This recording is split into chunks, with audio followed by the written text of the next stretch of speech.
The story unraveled with an exhausted man. He carried a large spike on his back. It was part of a monster that had been taken down. They were told that if they don't finish moving everything before sundown, no one would get dinner, and those who are still breathing should keep moving. The man struggled. The captain noticed him and scolded him. He was ordered to get moving. The man's name is Zhou Yi. Zhou Yi is just an ordinary guy trying to survive the apocalypse, and this very same guy will be our main protagonist. This is because in 2026, the world faced a crisis beyond human comprehension. Massive insects erupted from underground, opening countless portals to other worlds. People started calling them abysses. Inside these abysses lurked monsters straight out of a nightmare, like something from a hardcore dungeon in-game. But the abyss also unleashed a mysterious radiation. A handful of people gained incredible powers from it. They became known as awakeners. But for those who didn't awaken, if they wanted to eat, they had to do the filthiest, toughest jobs. Yi had to load the monster part on the truck. He was exhausted. He fell on all fours on the ground. The captain saw him sitting and didn't hesitate to slap him in the face. He was yelled at, saying that he's slacking and trying to play the victim. He caressed his face and bit his lip to hold it in. His cheek was bruised, and yet he's concerned that the captain's hand hurt because of his face. The captain called him a pain in the ass. He was questioned if he can work, and if not, he should just get lost. He replied that he can. The captain yelled that the bodies need to be moved before dark, and they won't get any food until they finish. He assured the captain that he'll get it done. Suddenly, the ground shook. He thought it was an earthquake. But a monster appeared in front of him. It was like a worm with 4 tusks, and its circular mouth had sharp teeth. He turned pale. They got terrified upon seeing that there's still one alive. They started running. The captain noticed him, and thought that running wouldn't save them. He made a decision. Suddenly, there was a gunshot. Yi was hit on the leg. He was surprised. When he turned around, he saw that it was the captain who shot him. He fell down, while the captain got past him. While dashing away, the captain told him that weaklings should be baits. Now he understood that the captain left him as bait so the others could escape.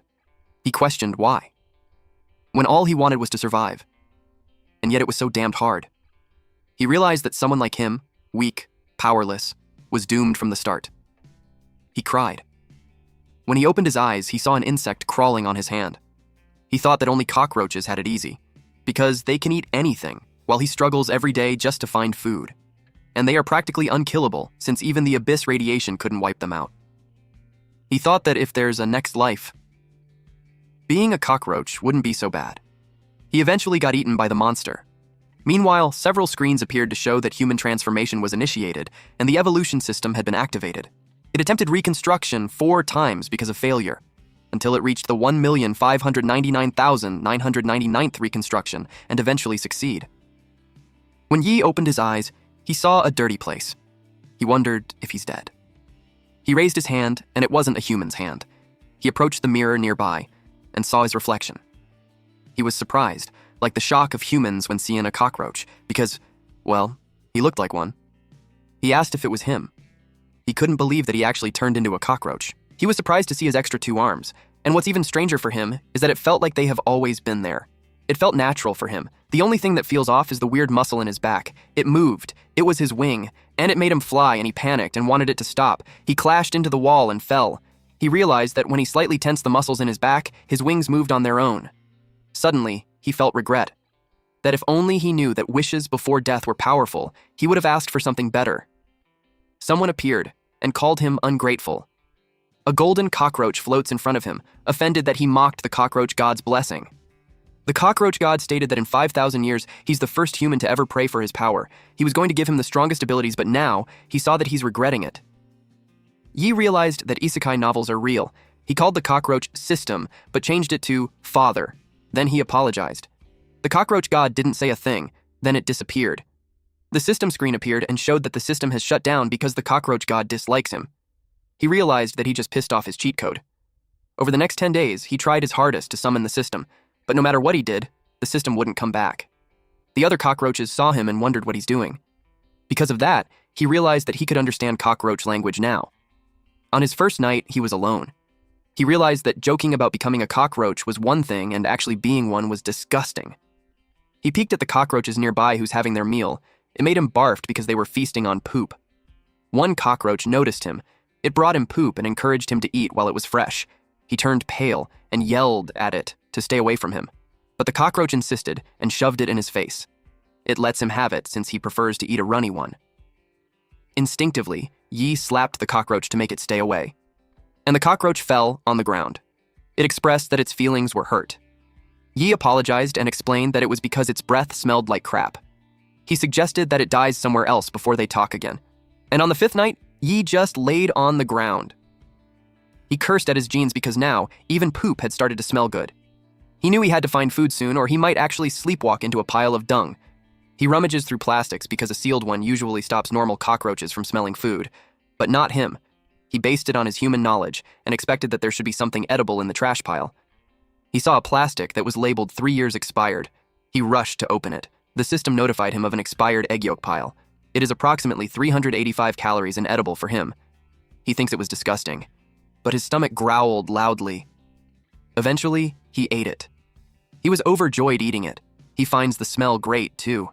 Though he knew that humans can't eat it, for cockroaches like him, it's a feast. He cried upon receiving what he wished for. On the 10th night. The cockroach god still hasn't returned. He thought becoming a cockroach would make the apocalypse easier. But reality slapped him hard. He felt miserable to the point that he considered ending it all. But as a cockroach, he can't die from falling, drowning, or even poison. His only option is finding a predator to eat him. But since he got eaten in his past life, just thinking about it hurts him to the point that it made him shudder. Which then forced him to keep living. He felt fortunate that cockroaches are social insects. He thought that if he could dominate a colony and become king, he'd have a better shot at survival. It made him think that he didn't need a system, and with just his human intelligence, he'll thrive. He started with the one beside him whom he called Little Fatty. He asked him if he wanted to team up, but it aggressively rejected him since he can't even get fresh poop. He realized that in that world, power isn't about living comfortably, but being seen as someone who thrives.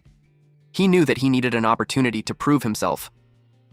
On his 20th day as a cockroach, that chance finally came. One muscular cockroach announced to his fellow cockroaches that, starting that day, they are moving into a better feeding ground. They could either come with them or stay and wait for predators to eat them. One of the listeners cried that they no longer have poop to eat.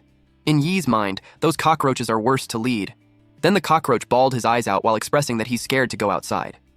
He saw the other cockroaches and wondered why they looked terrified.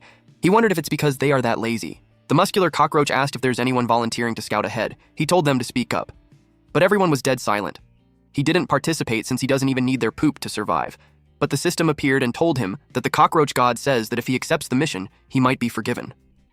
Without second thought, he raised his hand and volunteered to lead the charge. Little Fatty was in awe of how brave he is. He had a grin on his face as he thought that his cheat code was back. A few moments later, they hid behind the grass. They had to cross the dam and he thinks it's easy. But the little fatty was scared and told him he knew nothing. He shared that every time food runs low, the big cockroaches send the little ones to scout new spots, and that would make them a walking buffet for predators. He yelled that they could all die. Yi realized that it was a suicide mission. It made him think that the cockroach god is screwing with him by sending him to die as a sacrifice. He yelled that he's backing out. And thinking about it, he had a way to keep them fed. Little Fatty looked scared. Yi was confused with his reaction. Little did he know that the big cockroach was behind him. It asked where he's going. Then it told him that beyond the dam, there are monster corpses waiting to be eaten. So first come, first served, he realized that cockroaches have evolved to eat interdimensional monsters. One cockroach exclaimed that it's amazing. It was like having free food forever. Yi told the big guy that he's on a diet and they should go ahead. The big cockroach looked at him suspiciously. Then, it moved swiftly and grabbed him on the neck. It told him that if he doesn't want to scout, he will become dinner instead. Yi now knows that even bugs adhere to survival of the fittest. Back when he was human, his team was sent to scavenge because they were weak, disposable bodies. The leader told them that searching for food is a privilege. He could see that leader in this big cockroach. It threw him on the ground and told him that he should be thanking him for giving him a chance to survive. It stomped his head. He was squished on the ground. He knew he had to get his cheat code back, because being able to eat anything won't cut it. He was determined to be stronger. While crossing the dam, he instructed his brothers to spread out and move ahead. He ordered them that if anything happens, they should alert the group. He told the little fatty to stop clinging on him, but it was too scary. Yi looked ahead. He got too concerned because they aren't anywhere near a river, and yet there are wave barriers. The big cockroaches were relieved that they were halfway through and nothing had happened. They were ready to get moving because they couldn't let those brats take all the good stuff. They came rushing by flying, thinking that if there's danger, the brats would get eaten first. Yi was annoyed that they could fly, and yet they ordered them to scout. He called them cowards. Suddenly, he noticed something from the back. He saw large red eyes. He felt scared. Then he thought it was stones, but realized that those were toads. The other cockroaches cried. The toads pushed out its tongue as the cockroaches ran in panics. One cockroach yelled to run, scatter, and fly. A cockroach was grabbed. It yelled loudly as it got chewed. Several more cockroaches got eaten. The system appeared to show that a predator had been detected. It analyzes its biological data and learned that it is a mutant toad. It's an amphibian that possesses powerful hind legs capable of leaping 20 times its body length. Its tongue extends at 4 meters per second, lined with barbed teeth coated in paralyzing mucus. Its weakness is that it cannot see stationary prey. Yi told everyone to stay still because they can't see anything that doesn't move. He instructed them to lie down and don't breathe. Suddenly, the cockroach god grants Yi a choice. One option is to follow the safe route and escape alive, and the other is to save a fellow cockroach and gain his first loyal follower on his path to become the cockroach king. He initially thought that he couldn't become king when he died. It was an obvious choice for him, until he heard little Fatty wailing. With a terrified look in its eyes, it stared at him. He recalled his experience back then. The thing he wished for most, the thing he never dared to dream of, wasn't becoming a cockroach. He just wished that back then, someone would turn back and save him, even when death was certain. The cockroach god started the countdown. Yi longed for someone to save him. He grabbed Fatty and hurriedly flew away while lecturing him to be on a diet. Fatty expressed, "Bro, I love you." Yi told him to shut up because his breath is distracting him. He got worried when it suddenly got dark. It was because they are headed to the mouth of a toad. He knew they were doomed. He looked at Fatty and made a decision. He threw him away from the mouth. Fatty turned around and saw him being eaten, and he was crushed. Suddenly, the system window appeared and informed him that he passed the test of the cockroach god. His selfless spirit had moved him. The system access was restored. He unlocked a new trait called Devour All Things. It was activated. Then he acquired new abilities like sticky tongue and acidic mucus. It was absorbed from the mutant toad. Suddenly, the toad exploded. Yi gained a special reward: a foot step out of the toad's body. Yi was notified that Blind Body has been unlocked. He's in a human form covered with green toad blood. The cockroach god uttered that even in direst of situations, he upheld righteousness, so he is worthy to be his successor. Yi asked if it meant that he won't have to stay as a cockroach anymore. The cockroach god explained that a cockroach is little strong, and that means it's indestructible. Given that he's already indestructible, he shouldn't worry about the form he takes. Yi admitted that he sucked in Chinese school, so he requested him to put that in plain words. The cockroach god yelled at him, saying that it means he can keep his human form while having the power of immortality. He celebrated that he's no longer a cockroach. He jumped up high as he rejoiced. The cockroach was impressed with him, since few humans ever show compassion for bugs, yet he saved his companion. When he landed from his jump, he felt something underneath his foot. When he removed his foot, he saw little Fatty squished. The cockroach god got annoyed that he just stepped on the companion that he just saved. That got Yi worried because he turned human again, because he saved little Fatty, and now that he squished it, he wondered if he'll turn back into a cockroach. He tried to calm down. He knew his survival skills would depend on his acting skills now. The cockroach god called him a moron. He felt foolish too for choosing him. He was cut mid-sentence when Yi cried out loud. He acted so heartbroken because he raised little Fatty himself and now it's dead. To the point that he couldn't live anymore. It was so dramatic, he even rolled on the ground as he bawled his eyes out. Watching him made the cockroach god realize that Yi's bond with the cockroach runs deep and that maybe he misjudged him. The cockroach god told him to stop crying since the little Fatty isn't dead. Well, to be precise, it can't die because it became his guardian. So, as long as the king lives, it will revive endlessly. He was instructed to kill some mutant monsters to refill its energy, and it will come back to life. They looked at the toads. Yi planned to spare them, but now he thinks it's impossible. He made sure to make them remember the terror of being dominated by humans. The way he grabs the toad was portrayed in reference to Attack on Titan, because he was large, naked, and had steams all over him. The toad sensed him. It immediately leapt towards him. This guy was just like Captain Levi at this point, and it slapped him with force. His cheek was bruised. He felt annoyed that this toad is becoming a Levi wannabe and taking on Titans. He trapped it in his hands. The cockroach god warned him that the mutant toad is dangerous. When he saw his hands, it had burns. The toad emits corrosive mucus from its body. He yelled in pain and dropped the toad. He kept shaking his hand. And when he does, his whole naked body shakes too. And the toad thought his PP was a little caterpillar. It released its weird tongue. The tip of the tongue separates like a finger, and it grabbed Yi's PP. He screamed out loud. It was so painful that it made him jerked upwards. He eventually caught the toad and removed it from him. He admitted to the cockroach god that he couldn't even beat a mutant toad. The cockroach god wasn't surprised because the toad was using its abilities while he just flailed around. Yi pondered on his abilities. The cockroach god reminded him that he gave him the trait, devour all things. If he eats the frog, he will gain its immunity. The cockroach god carried the toad towards him while saying that when he devours everything, he shall ascend to godhood. He asked if he could cook it first, but the cockroach god shoved it in his mouth while telling him to swallow it raw. Yi craved power, but the moment his tongue touched the toad, over 10,000 taste buds screamed in agony. It was revolting. He vomited and expressed that he couldn't do it. The cockroach god told him that if he won't do it, he'll die since he's already surrounded. As if on cue, all the toads jumped towards him. He panicked. But then he wondered why he's whining when before he worked himself to death and couldn't even get a bite to eat. He realized that now food is literally being served to his mouth. He wondered why he's still complaining. He ate the toad. The system screen showed that devour all things are activated and it detected the traits of the creature. Yi acquired corrosive mucus, frog leap, and elastic muscles. After that, he looked enlightened. He told the toads that their tricks are useless now. It was funny how he attacked them like he's performing gymnastics. When he defeated all of them, he uttered that invincibility is such a lonely existence. All of a sudden, a light blinded him. He covered his eyes. The light came from a military vehicle. One soldier announced that they found a naked weirdo doing unspeakable things to the toads. Yi asked them if they were there to rescue him. But in a blink of an eye, the order to execute was given. He was shot with dart arrows. A few seconds before this encounter, the military trucks lined up in front of him. He saw the badge on it and identified that it was the extermination squad. He had heard of them in his past life. They are humanity's strongest resistance force in the apocalypse. Every member is an elite awakener. They hunt down monsters on the surface and deep inside the abysses, track new abysses in real time, and maintain order around the cities. It was said that people living under their protection have already returned to a peaceful pre-disaster life. Running into them made Yi think that he thought that he's going to be rescued, but to his surprise, he was shot.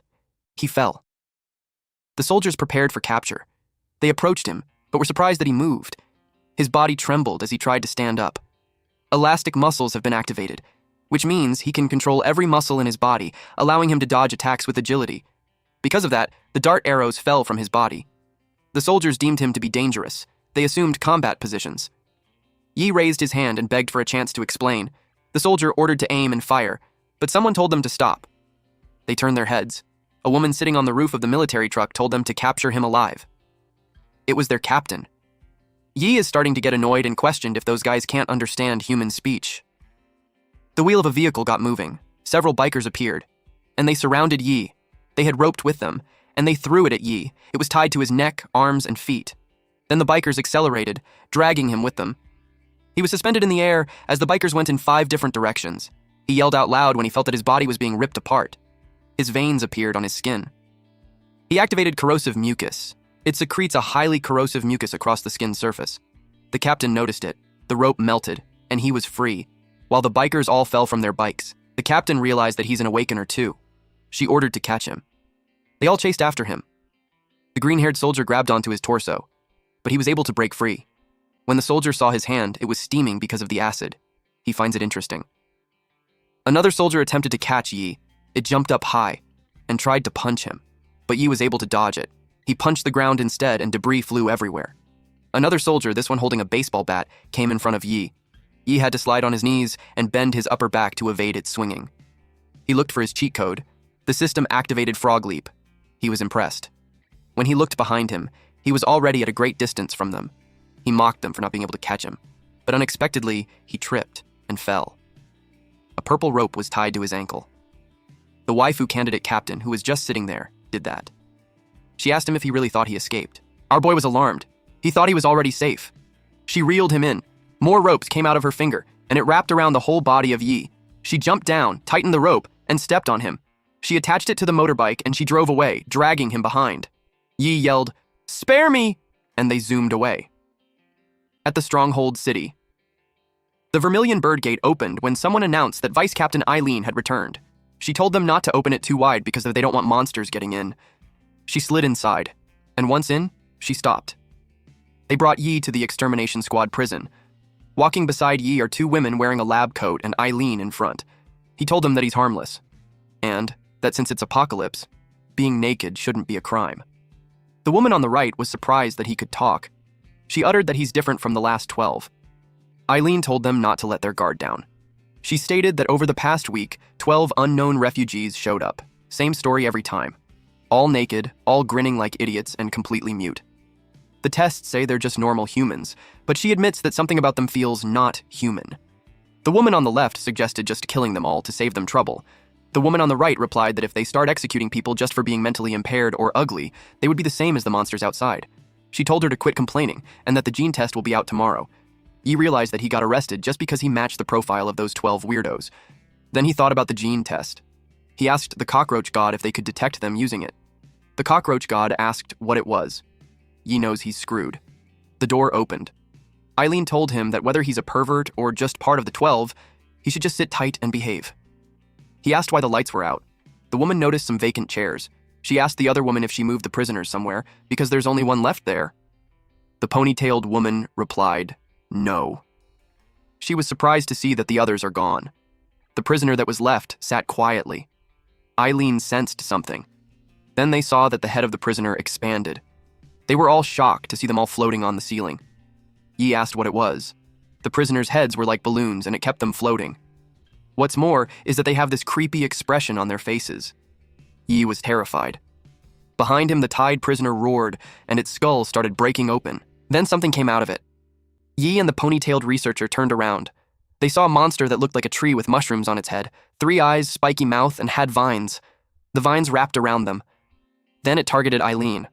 She leapt to avoid it. She realized that it was the true form. The researcher grew bumps on her body. It multiplied instantly. Boils covered her. Yi too. He's also confused about what's happening. The Cockroach God told him that he's been parasitized. He instructed him to chew on the pores at once, or else he'll turn into a zombie. The monster yelled that it wanted to have his body. Eileen was surprised that it talked. She had never seen a species like that before. The researchers moved like zombies. It went to Eileen. Eileen planted her rope on the ceiling and pulled herself up to avoid them. In her head, she complained that dealing with parasite-type monsters is always a pain. She can't just rush in and punch it. She knew that her abilities were practically useless there, and she doesn't have any magic crystals on her. She then noticed something on the table. There were scalpels. She grabbed one and threw it. The monster saw it and moved its vines. It used the researchers as a shield. Eileen was surprised. She had to pull back her rope. It was an emergency stop, otherwise she would have hurt the researcher. The monster teased her for being cowardly. Meanwhile, Yi was concerned because he couldn't eat it fast enough. It was drilling into him. The Cockroach God told him to stop whining and swallow it already.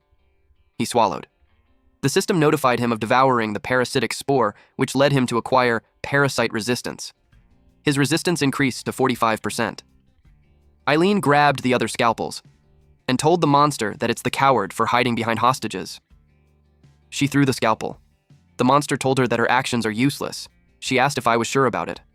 She manipulated the scalpel to go around the researchers. The monster was surprised that it got hit. She had a rope stick to the scalper to maneuver it. The monster screamed loudly. Just as Eileen suspected, its real body is weak. That's why it needs hosts to protect itself.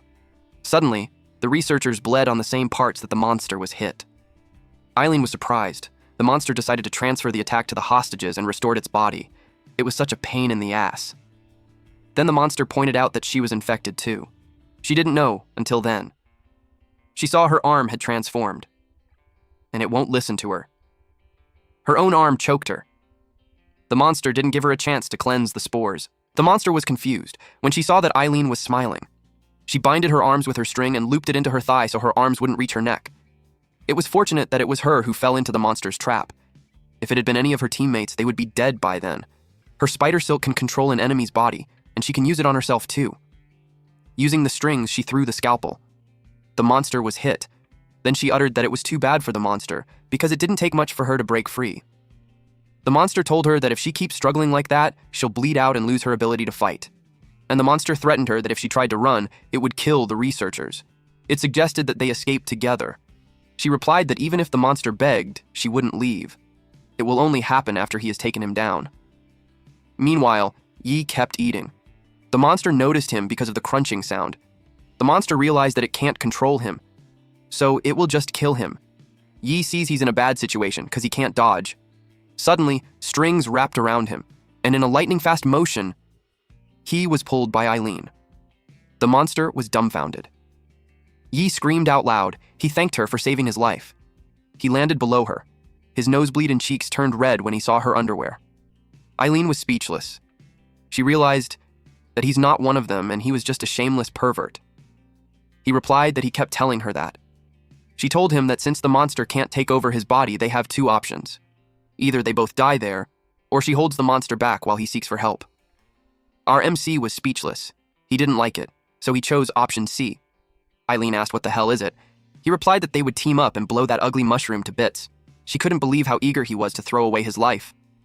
She asked why. He had a determined expression. The question made him recall the time he was left to die.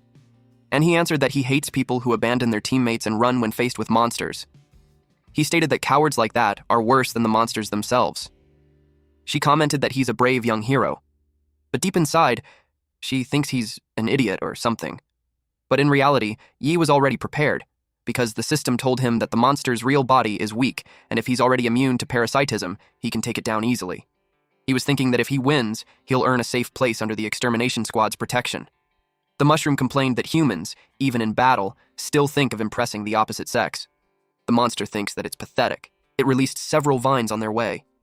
He knew that Eileen could control bodies too. He told her to hurry up and control him so he can fight too. He told her that he's not afraid of parasitism, but he doesn't know how to fight either. Eileen released her spider silk, but warned him that she can't guarantee his safety. The string was attached to Yi's body.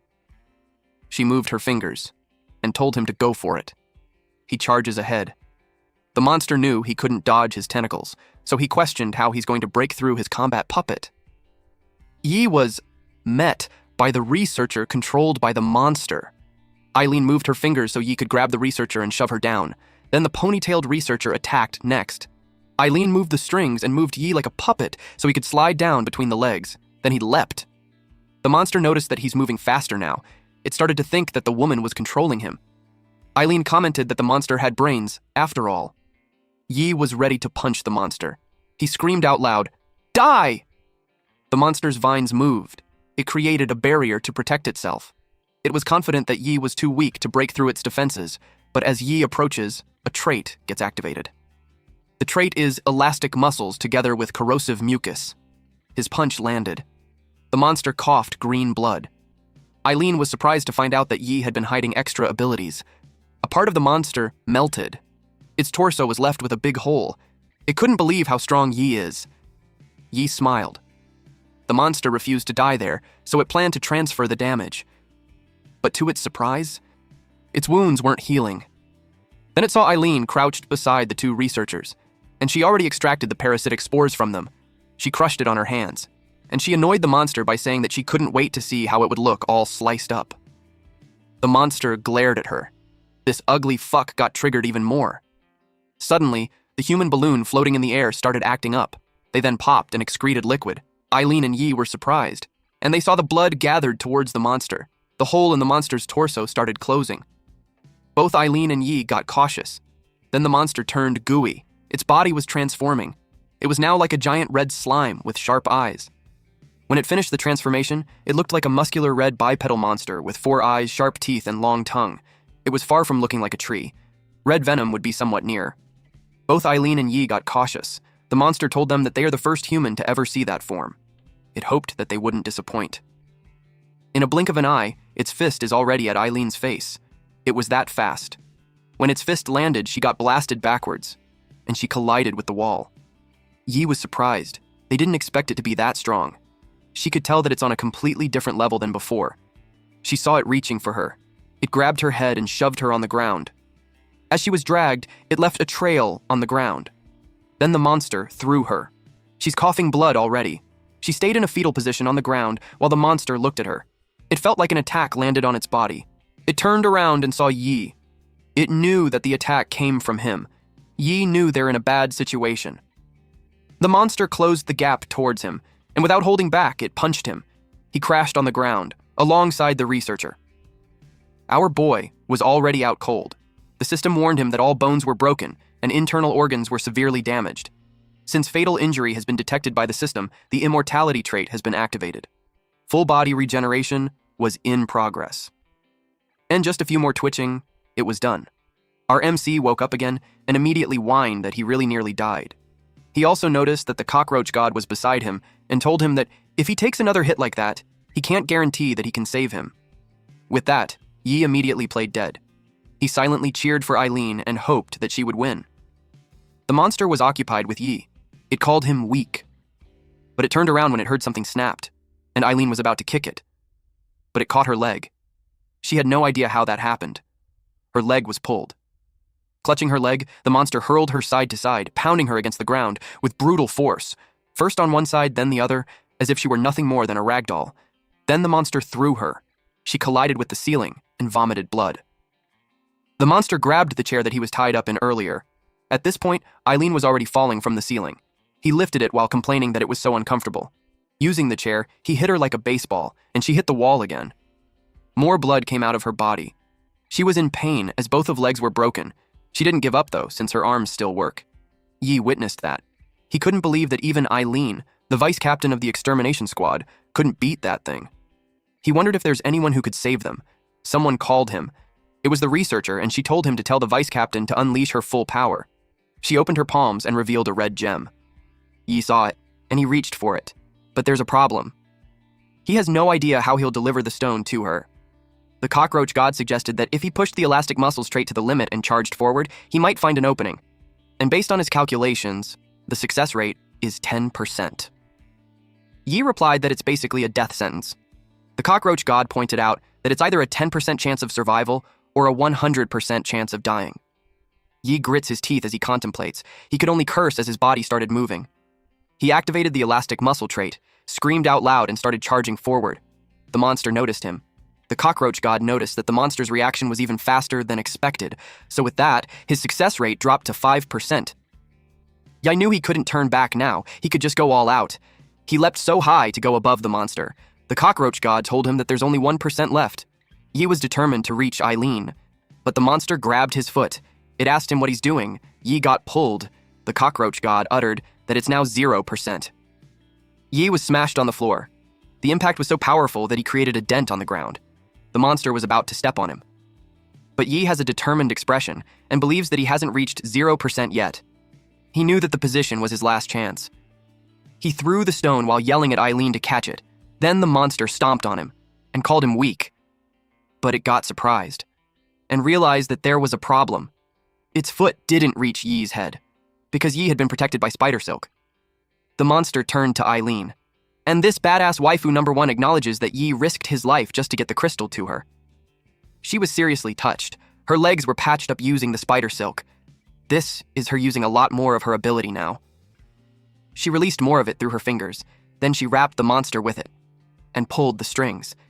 It made the monster fall on the ground. Her hand transformed into a blade. She calls it Spider Snowblade, unsheathed. Then she slashed the monster using that, but it disappeared. That surprised her. Suddenly, it towered over her. Then it stated that humans who can wield their power are still too weak. It grabbed the blade and snapped it in half. Then it grabbed her by the neck and pierced her torso using the detached part of her blade. Yi watched it happen. She laid motionless. Yi felt hopeless. The monster was about to stab her again. Unexpectedly, its hands got chopped off instead, and a long brown-haired guy carried Eileen. It angrily looked back. Yi was surprised too. A large, bulky man walked away from the monster. 2 more people arrived. The monster inquired who they were. There was a silver-haired woman with eyeglasses and a tall, maroon-haired man with brown cape. And the last would be the large, muscular, brown-haired man that carried Eileen. They all wore the same uniform. The woman saw the researchers on the ground. She checked their body and said that they're in a bad shape since their organs, bones, flesh are all a mess. She knew she had to treat them at once. This woman is the captain of the Extermination Squad 10, Haley. The large, muscular, brown-haired man is the captain of Extermination Squad 2, Philo. He assured Haley that no monster would get past her to hurt her. The chief commander, Cory Virayon, told them that he'll take care of playing with the monster for a bit. He was amused that this one could talk, because that's rare. Eileen woke up and weakly reported that the monster was different. She told him to be careful. The chief replied that she has nothing to worry because he's built differently too. Haley told them to shut up because she needs absolute silence for the treatment. She used a green stone. A root came out of the ground. She used the technique runic revival and enveloped the researchers with a large flower each. Philo placed Eileen on the flower too. Even Yi was engulfed with the flower. He was confused to see the flowers. He felt warm, like he's soaking in a hot spring, and it's making him want to close his eyes. And he did. Until the cockroach god appeared and yelled at him not to pass out. It even injected him with adrenaline. He immediately woke up since it was burning. Haley saw him and got confused because the treatment shouldn't hurt. The cockroach god told him that he's lucky. It advised him to open his eyes and witness the peak power of the era.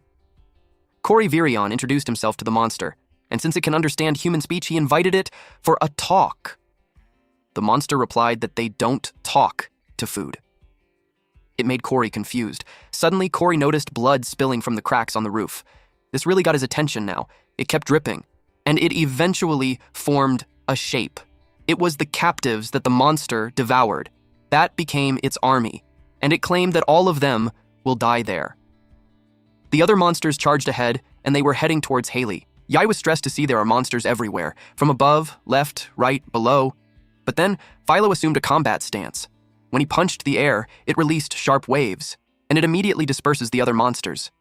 Meanwhile, Haley manipulated the wind. Yi noticed it swirling around the flowers, until it formed a cyclone barrier. Philo told her that he can deal with the monsters, but she had to deal with the blood. She was annoyed, but she let it slide.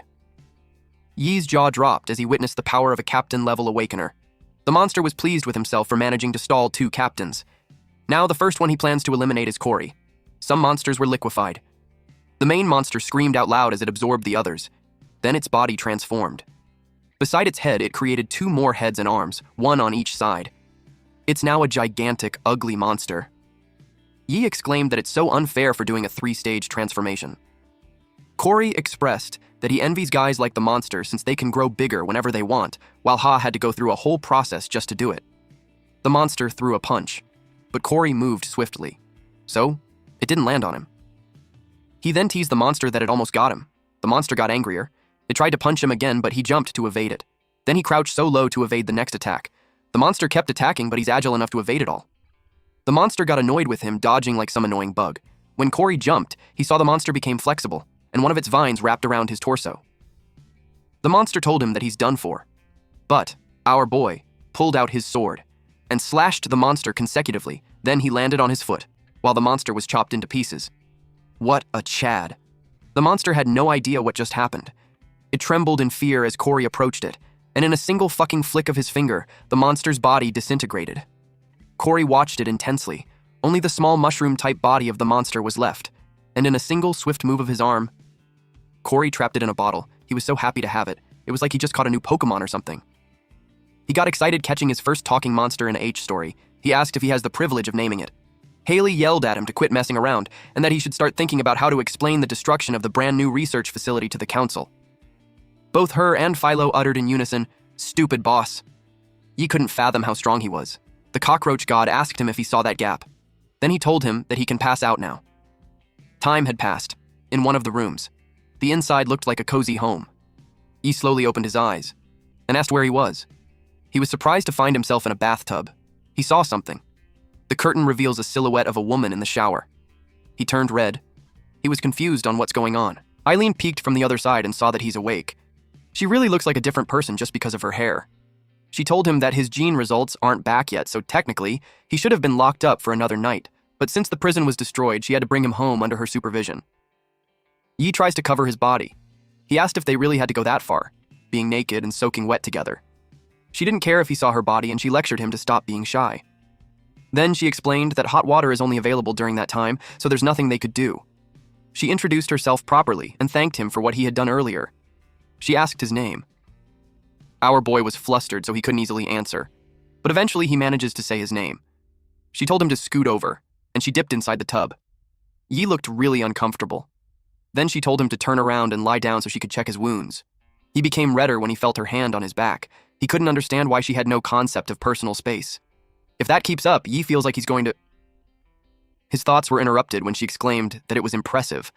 All his wounds had completely healed and it didn't even leave a scar. She pats him on the back and commended his regeneration. The cockroach god appeared and stated that his heart rate had raised to 120 beats per minute and his testosterone level spiked. His blood flowed downwards. He asked if he should activate reproduction mode. Yi yelled, "No, absolutely not."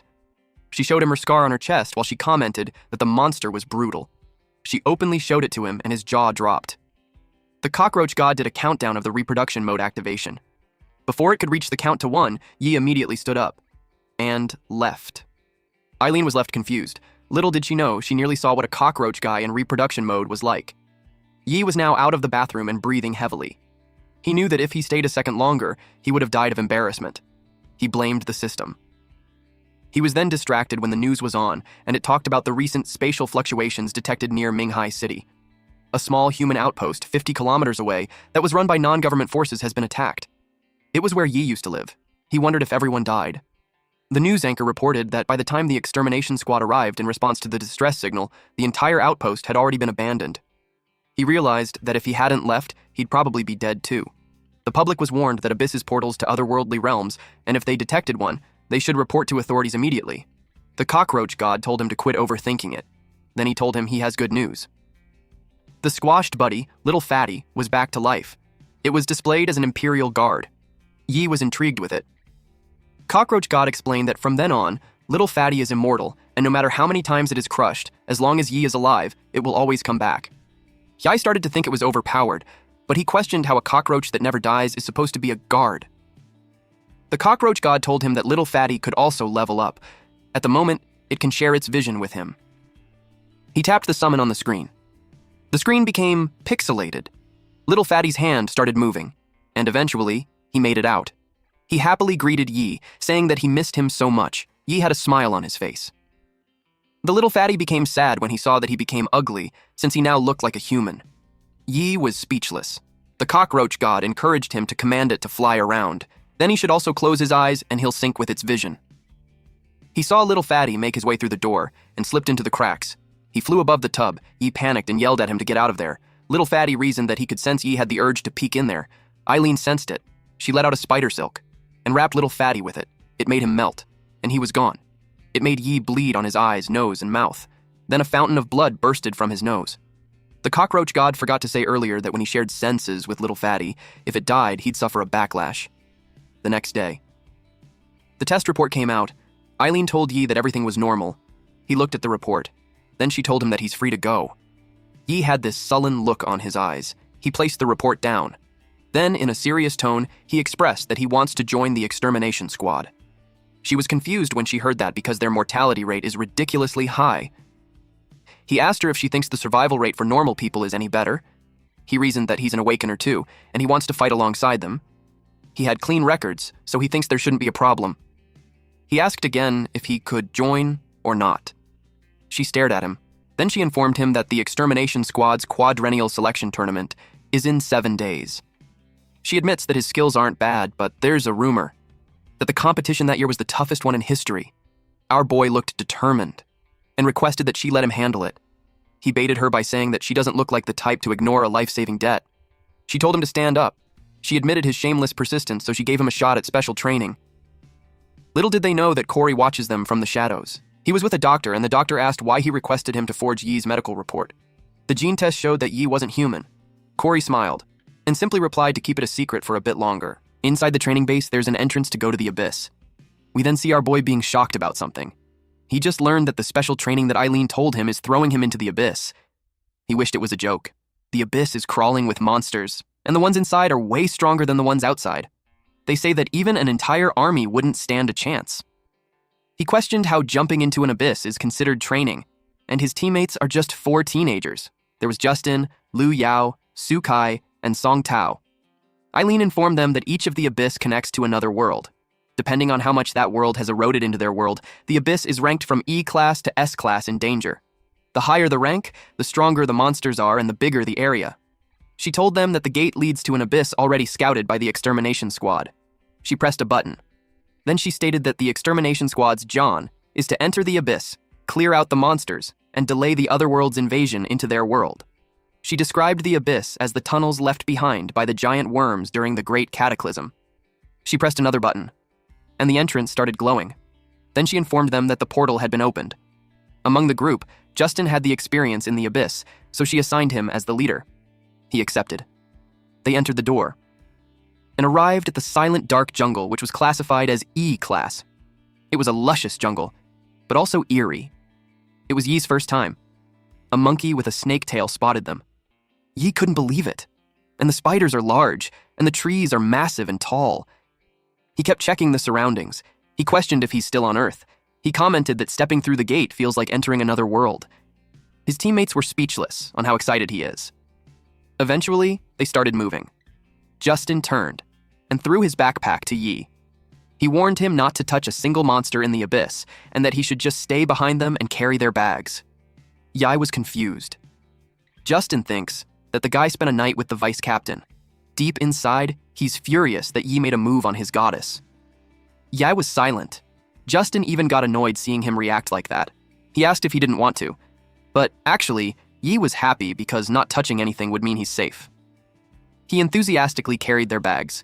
Justin was left dumbfounded, while Yi celebrated his safety. Justin thinks he has a loose screw in the head. Yi approaches the others to get their bags. The first one was the only female in the group, Yao. She coldly replied that she got it, and then they walked away. Deep inside, Yi couldn't understand why he's forbidden from hunting monsters. He thought that it wouldn't do any harm, until he saw how Awakeners fight in the abyss. Yao used Heavenly Curtain Thunder Wrath. It electrocuted monsters in a wide area. Then Justin swung his sword and cut several monsters at once. The Awakeners' crystal weapons absorb monster abilities when they kill them in the abyss. It's like gaining experience in the game. And the more they kill, the faster they level up. Eventually, he learned that even the best Awakeners in his age group get exhausted from constant fighting. Justin had already killed 310 monsters, and he finally leveled up. But Yi was built differently. He puts on his table napkin and dined. It was like he's eating in a fancy restaurant, but it's simply eating the dead monsters around. From it, he acquired a trait called Snake Ape Long Arms. Basically, he doesn't need to kill monsters. He just eats a piece of them and gains their traits.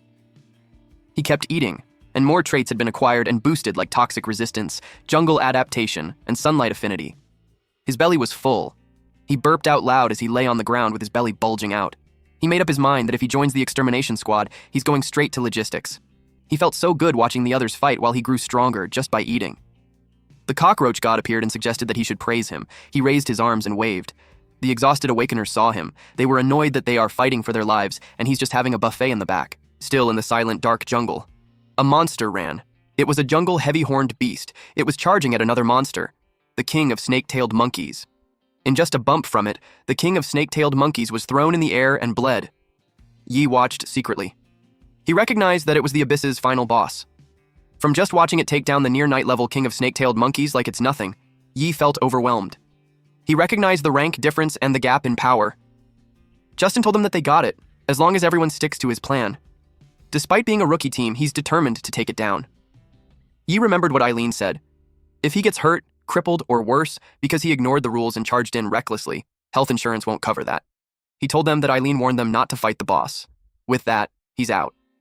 Justin grabbed his collar and yelled that no one needs a loser like him anyways. He ordered him to just go sit in the safe zone and guard their bags. Yao stayed quiet.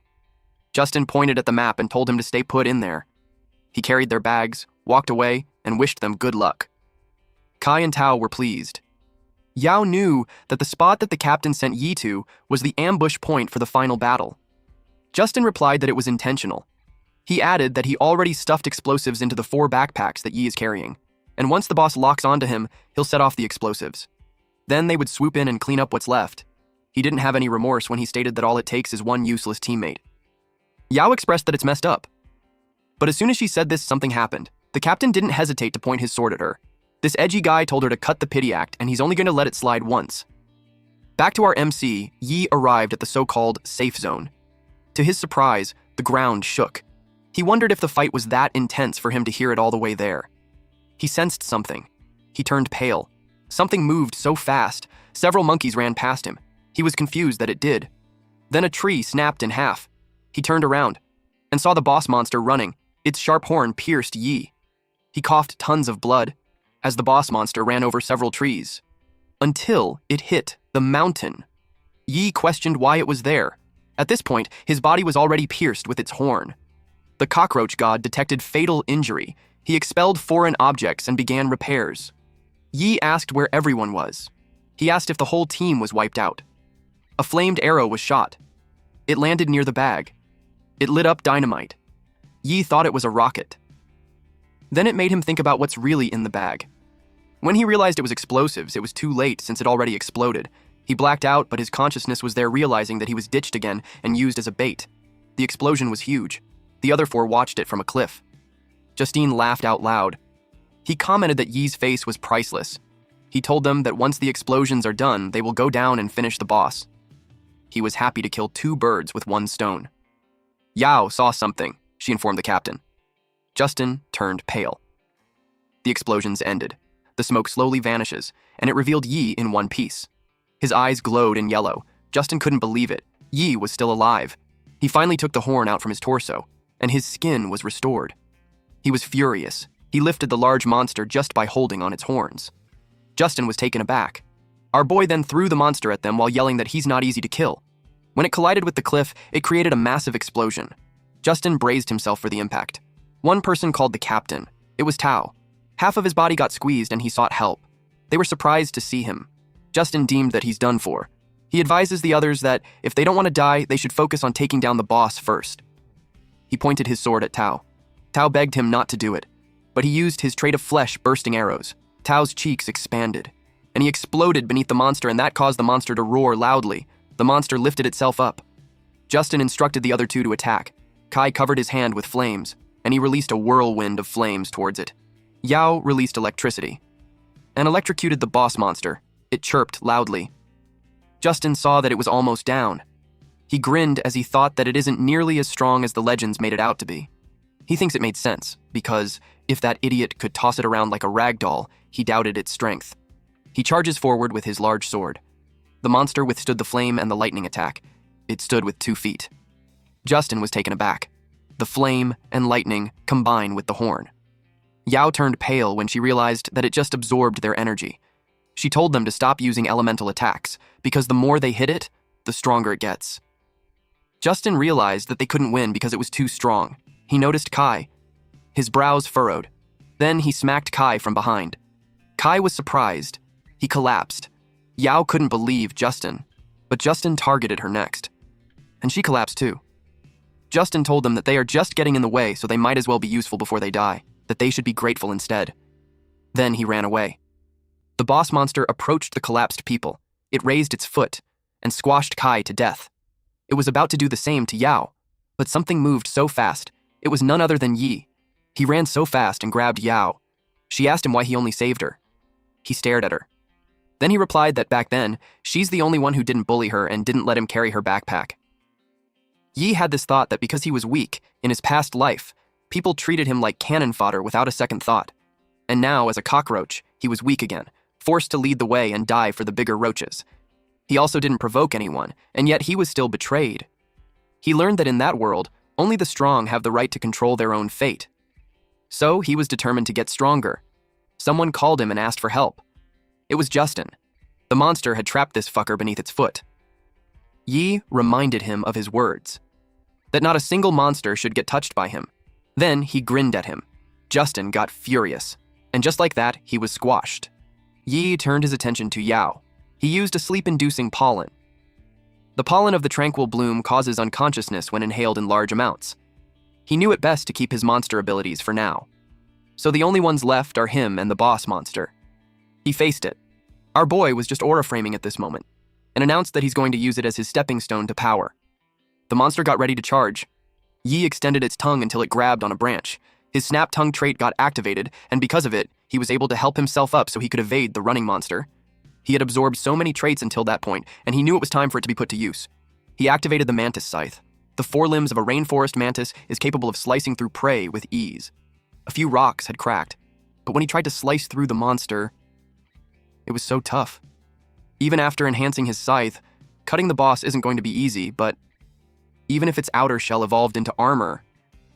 He saw the abdomen that looked like a weak spot. He stabbed it and it bled. It roared loudly. Yi became positive that it might work, but the monster set its eyes on him. It turned and threw him in the air. He bounced on the ground while bleeding and eventually collided with the mountain. He coughed blood. He realized that despite its big size, it was fast. The boss monster released electricity through its horns and tried to zap him with it. He knew it was bad. It landed on where he was. It was so powerful that it covered a wide area. Smoke covered the forest. When the smoke was gone, it revealed that the tree had snapped. The monster was surprised at what it saw. Yi's arms became wooden. He activated the skill Trance Skin. The wooden skin of a Trant is highly resistant to electricity, but extremely weak to fire. And just as Yi thought, no matter how strong a monster is, there's always something in its environment that can counter it. He knew that despite it being able to block attacks, he would still need a finisher. He was set on his move. He activated long arms to grab Justin's sword. He knew that the next strike would decide everything. He lifted his foot, and when he stomped on the ground, he activated Trent Vines. It is a weapon Trents use to ensnare their prey, and when they move in groups, they sprout countless vines, and those vines are capable of trapping any creature in the jungle. The monster roared loudly as the vines covered its body. Yi attacked. He gave his all on that move. But the boss monster was also determined to survive. It broke free from the vines. Yi couldn't believe it. There was no time for him to dodge now.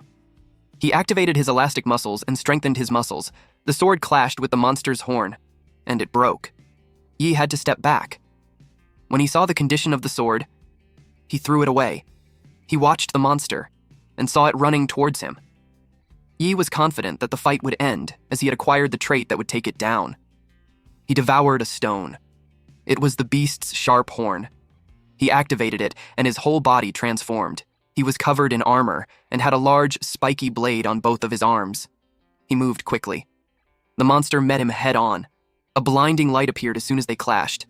Eventually, Yi was left panting. They destroyed a wide portion of the forest. Yi bled, but he successfully defeated the monster. A key suddenly appeared. It is a key to a secret realm. Using that item within the time limit grants access to a secret realm. He had no idea what the secret realm was. Meanwhile, outside the abyss, a training accident was reported. There were 3 dead, 1 critically injured and unconscious, and 1 with minor injuries. They immediately called the medics. A person grabbed someone by the collar. An officer angrily ordered Yi to speak about what happened in the abyss. He questioned why he's the one alive. Yi had no idea what to say. He thought of just saying that he just got lucky but knew that it was too fake. Someone taps the officer on the shoulder. It was Corey, and he uttered that it seemed like the military suspected his vice captain's recruit. He added that if that is how it seemed, then it's like saying he's the one behind the whole disaster. Yi was surprised to hear that from him. The officer got flustered and tried to explain that it's just that all casualties were military-selected recruits, so it seemed natural. Corey glanced at Yi. He told the officer that it was enough since nobody enters a dungeon expecting 0 deaths. He expressed that he's glad that it isn't what he meant.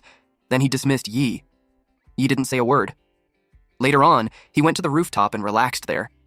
He wondered if the captain deliberately covered for him just because he got recommended by the vice captain. He knew that it's no use overthinking. What matters to him is knowing about the secret realm. The cockroach god appeared and explained that it is a hidden dimension inside the abyss, and he can only enter it using the key in his hand. So technically, it is not something humans can normally obtain. But since his DNA is almost identical to a monster, the abyss classified his fight with the boss monster as a territory battle between monsters. That's why he received it. He concluded that it's an exclusive dungeon for him to get stronger. The cockroach god replied yes, but emphasized that the monsters inside are far deadlier than what he had faced so far. Plus, he'll have to deal with whatever entity originally granted the horned beast that key. He stated that it could be like that mushroom monster from before because it's one of the intelligent creatures guarding the abyss's core secrets. Yi asked the purpose of the countdown. He replied that if he doesn't use the key within 24 hours, it will disappear. He asked him if he's going. Yi looked at the key and replied yes. But before that, he had something to take care of first. After all, he might die there, in one of the apartments. Yi was outside on his knees asking Eileen for a date. Eileen kicked him. She's furious that he dared to mess with her. She was ready to punch him again if he said it again, but he seriously asked her for a date again. And she responded with her fist. She punched him left and right. He bled a lot. She dared him to say it again. Even with the swollen cheeks and black eyes, he said it again. She pouted as she saw the look in his eyes. She knew that look, since it was the same as those soldiers before their final mission, trying to fulfill one last regret before they die. Then, she laughed out loud. She commented that he had guts and agreed to go. I bet some of you are jealous right now. Go and ask your crushes for a date. Anyway, first, our boy and Eileen went to a cafe. They drank from a cup with 2 straws. They watched a horror movie. Yi clinged to her when he got scared. Then on a photo booth, they took fun photos and rode a bike along the beach during sunset. Yi was happy to have his first date. He had been planning that for nearly 20 years. He stated that every little detail has been perfected, except that he never had a girl to take on a date.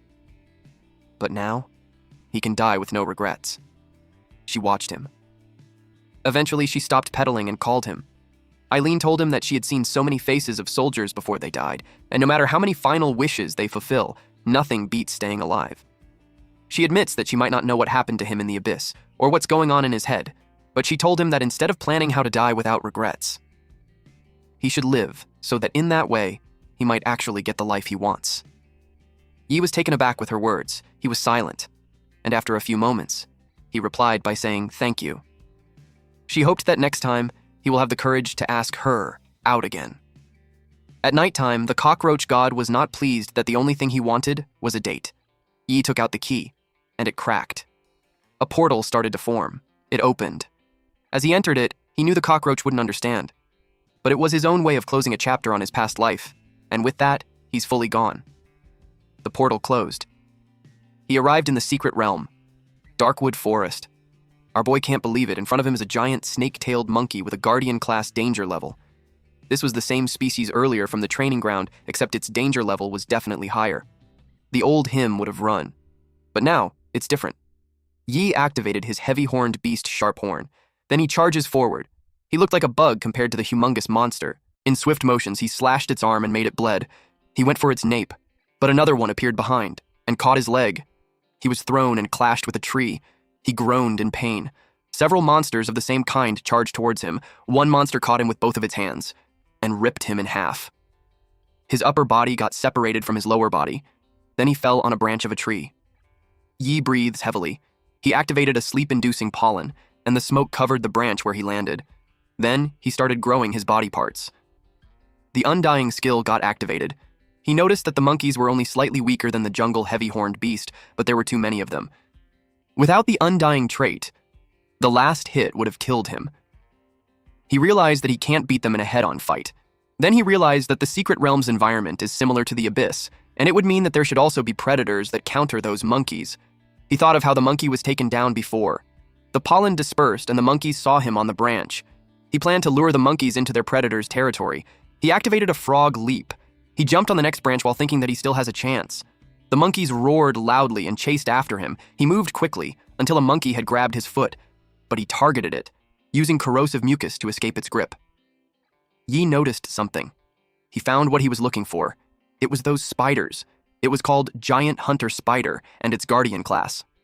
Yi changed form. He looked like a bird. Then he activated White-tailed Grouse Feather. The spider noticed him. He flew to a branch above those spider webs. He had to disguise himself like that, a natural predator of spiders so it wouldn't attack him. He felt fortunate to have absorbed many traits from the past corpses, and now, it's paying off. Then he noticed something. The monkey monsters that were chasing him got tangled, and the spiders slowly crawled down from the branches. The monkeys roared loudly. The spider extends its arms and stabbed it. The monkey was in agony. Its mouth was frothing. Yi watched them from the shadows. He saw how the snake-tailed monkeys are being overwhelmed by their natural predator. But he's aware that hunter spiders usually hunt by trapping isolated prey, and at the moment, a whole troop of monkeys just charged straight into their territory. The spiders hissed. The rumble started, and chaos like that is exactly what Yi needed. He activated Mantis Scythe. 2 spiders ganged up on a monkey, and Yi was coming towards them. He slashed the spider first, followed by the monkey. He strikes the stragglers and even the playing field for the weaker side so that the battle drags on. He chomped at a monkey's finger and swallowed its flesh. He used the chance to absorb traits. But nothing happened to his body. He asked why it wasn't working. The cockroach god called him an idiot for thinking that the power was that simple. He told him that he can't just bite a random monster and expect to get stronger. To acquire stronger traits, he needs to devour specific parts of his enemies. He offered to mark it for him. The arm of the monkey was highlighted. The screen showed him that the trait is located in the giant ape's biceps. He munched on it. Then he acquired the new trait called Snake Ape Long Arms, an upgrade to giant snake ape arms. He watched the chaos. In a chaotic battlefield, he knew that he would have plenty of time to keep evolving. He also acquired endurance enhancement and venomous spider stinger. He also got paralytic venom and paralysis resistance. When he was done eating, it was time for him to clean up. He slashed several monkeys at once. By the time he's done, it was dusk. He arrived at a certain place. The door was made out of stone and was fiery red. And behind that door is the boss's territory. He could feel that aura coming from inside, and it's insanely strong. He noticed something. Something was piled up on the side. He asked what it was. He took an orange marbuk. The cockroach god told him that it's the Secret Realms marble, which can be found in monster graveyards unique to Secret Realms. Basically, it's an ultra-rare magic crystal. Over the years, it has absorbed the residual energy of countless dead monsters. It contains an immense amount of energy. The cockroach informed Yi that he can absorb it all at once or use half its power to tear open a rift and safely exit the secret realm. He contemplated and thought about his options, to play it safe or to gamble everything for more power. But he knew that it's his best chance to evolve, and if he backs out now, he knew he might not get another opportunity like that. He hasn't faced the boss yet, so there's no way he's running away already. When he entered, he saw a room surrounded by fire, and in front of him was the boss monster, sitting on a throne. It was called the Heavy-Horned Beastman. The danger level is unknown. He was surprised that he couldn't see it, but even from that far away, he can feel the terrifying pressure. It was truly a secret realm boss. It spoke to ask him if he's the one who slaughtered its kin.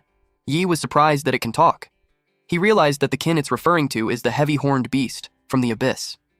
He wondered if these monsters have a society like humans. Then, in an instant, the boss monster charged at him, and the ground shattered. Flames erupted. The boss monster knew that it didn't hit its target. It also finds our MC strange. It was because our boy had already transformed and activated the giant snake money arm. The monster knew that the connection to that world hadn't even opened yet. He asked how a human like him was able to get in. Yi was shocked to find out that it was trying to connect the secret realm to Earth. Yi doesn't want to think anymore, so he just lets this boss monster talk. It glared at him, and in a blink of an eye, it punched him. Yi's eyes turned white as he coughed blood, and he collided with a pillar. The impact was so powerful that he created a dent on it. His torso was slit open. Undying skill immediately activated, and damage recovery started. The boss monster noticed him. When it saw the recovery speed, it said that Yi was more like them.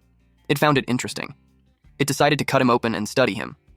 When it was about to strike again, Yi's dynamic vision activated and the perception of high-speed targets were enhanced.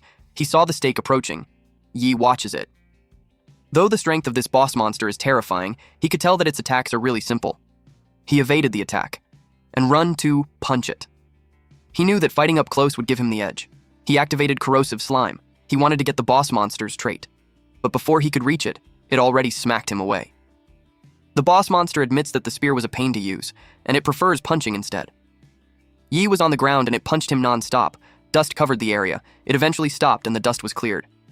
Yi looked badly hurt, but the monster could tell that he's alive. Yi was thankful that the elastic muscles absorbed most of the hit. The boss monster took its spear. It expressed that it's boring now. It planned to stab him with the spear covered in fire. It moved so fast, but Yi managed to block it with his forearms. Hardened skin activated. It is a tough skin from the jungle heavy-horned beastback armor and can self-repair and provides extreme defense. It tried to attack again, but Yi was able to deflect it just by his own body. The cockroach god appeared and stated that the hardened skin is melting from the flames. He told him that they can still use the secret realm gem to retreat, but Yi refused to believe that he had lost. He saw an opening and immediately jumped. Then he activated the giant monkey arm fist. The boss monster spinned the spear in the air, and its movement blasted Yi away. He collided with a pillar. The flame rose and scattered everywhere as controlled by the boss monster. It locked its eyes on Yi and released the flame towards him. Our boy saw it approaching, so he jumped to avoid it. But the flame chased after him. He activated a frog leap to evade those flames, but he couldn't dodge all of it, and his thigh was pierced. Undying skill has been activated, but the wound is taking continuous damage that renders recovery disabled. He turned pale when he realized that Undying's insane regeneration won't work. The boss monster told him that he will melt him down. He faced the flames head-on and yelled that he will take the boss down with him. He activated a heavy-horned beast spear. Then he charged at it. At this point, he's already frustrated. He targeted the horn. His blade created a crack on it. But the monster just stared at him. Yi was surprised. His blade was stuck while the monster collected flame in its spear. Yi was engulfed with flame. It was followed by his loud scream. Even when he fell on the ground, his body kept burning. The cockroach god told him that it's not a monster that he could beat. He doesn't want him to throw away his life. He forcibly used the secret realm gem to open an emergency escape portal, but to his surprise, Yi smacked it away, and the gem fell and shattered. He got annoyed, but Yi was determined as he expressed that he already made peace with dying a long time ago. The cockroach god was speechless. Red mist covered Yi. It made the fire die out. He ordered to surround the boss monster. His body glowed in yellow, then he moved with a lightning speed. The boss monster got confused on what happened. He could sense power from him pouring out like a tidal wave. The system screen acknowledges that Yi didn't run from certain death. With that, he had passed the second trial of the cockroach god. His fighter form has been unlocked.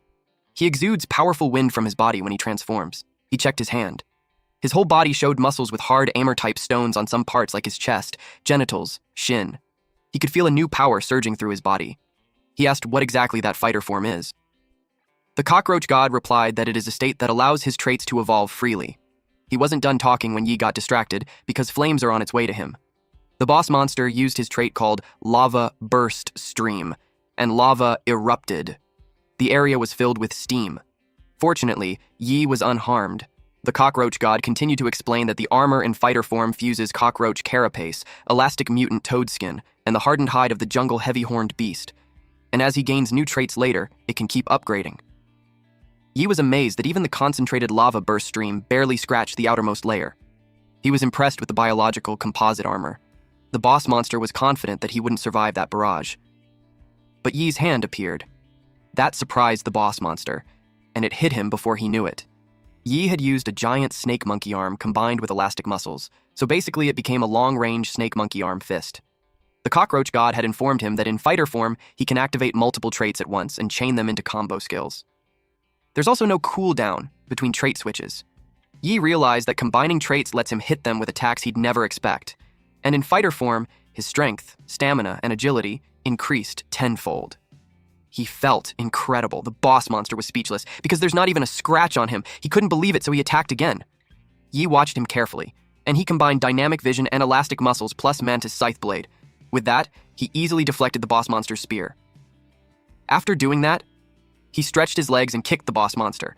And while the boss monster is in the air, he extends his fingers and wrapped it on the boss monster's arms and legs.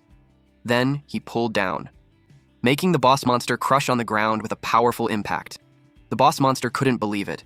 He got angry. He punched him, but Yi met him with his fist. It looked like they were in equal footing now. But this monster got overpowered. It ends up trembling in front of him. He glanced at his spear. He struggled to reach it. He has a plan in his mind that would risk a reset of world expansion progress. He pierced the ground, and lava burst out in an attempt to recover all his power. Yi was taken aback.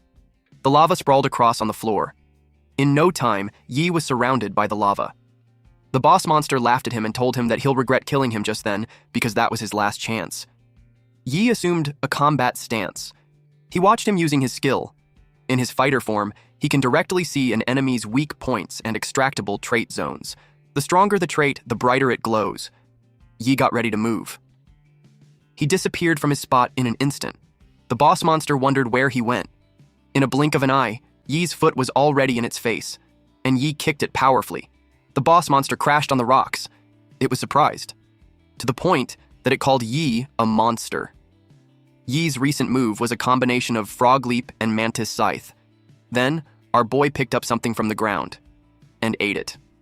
The boss monster stood up again as it had already recovered its power. It activated Molten Spiral. It's a wave of lava that could burn Yi into ashes. It claimed its victory as it unleashed the swirling lava towards Yi's direction. Yi exudes golden glow from its body. The lava is coming closer.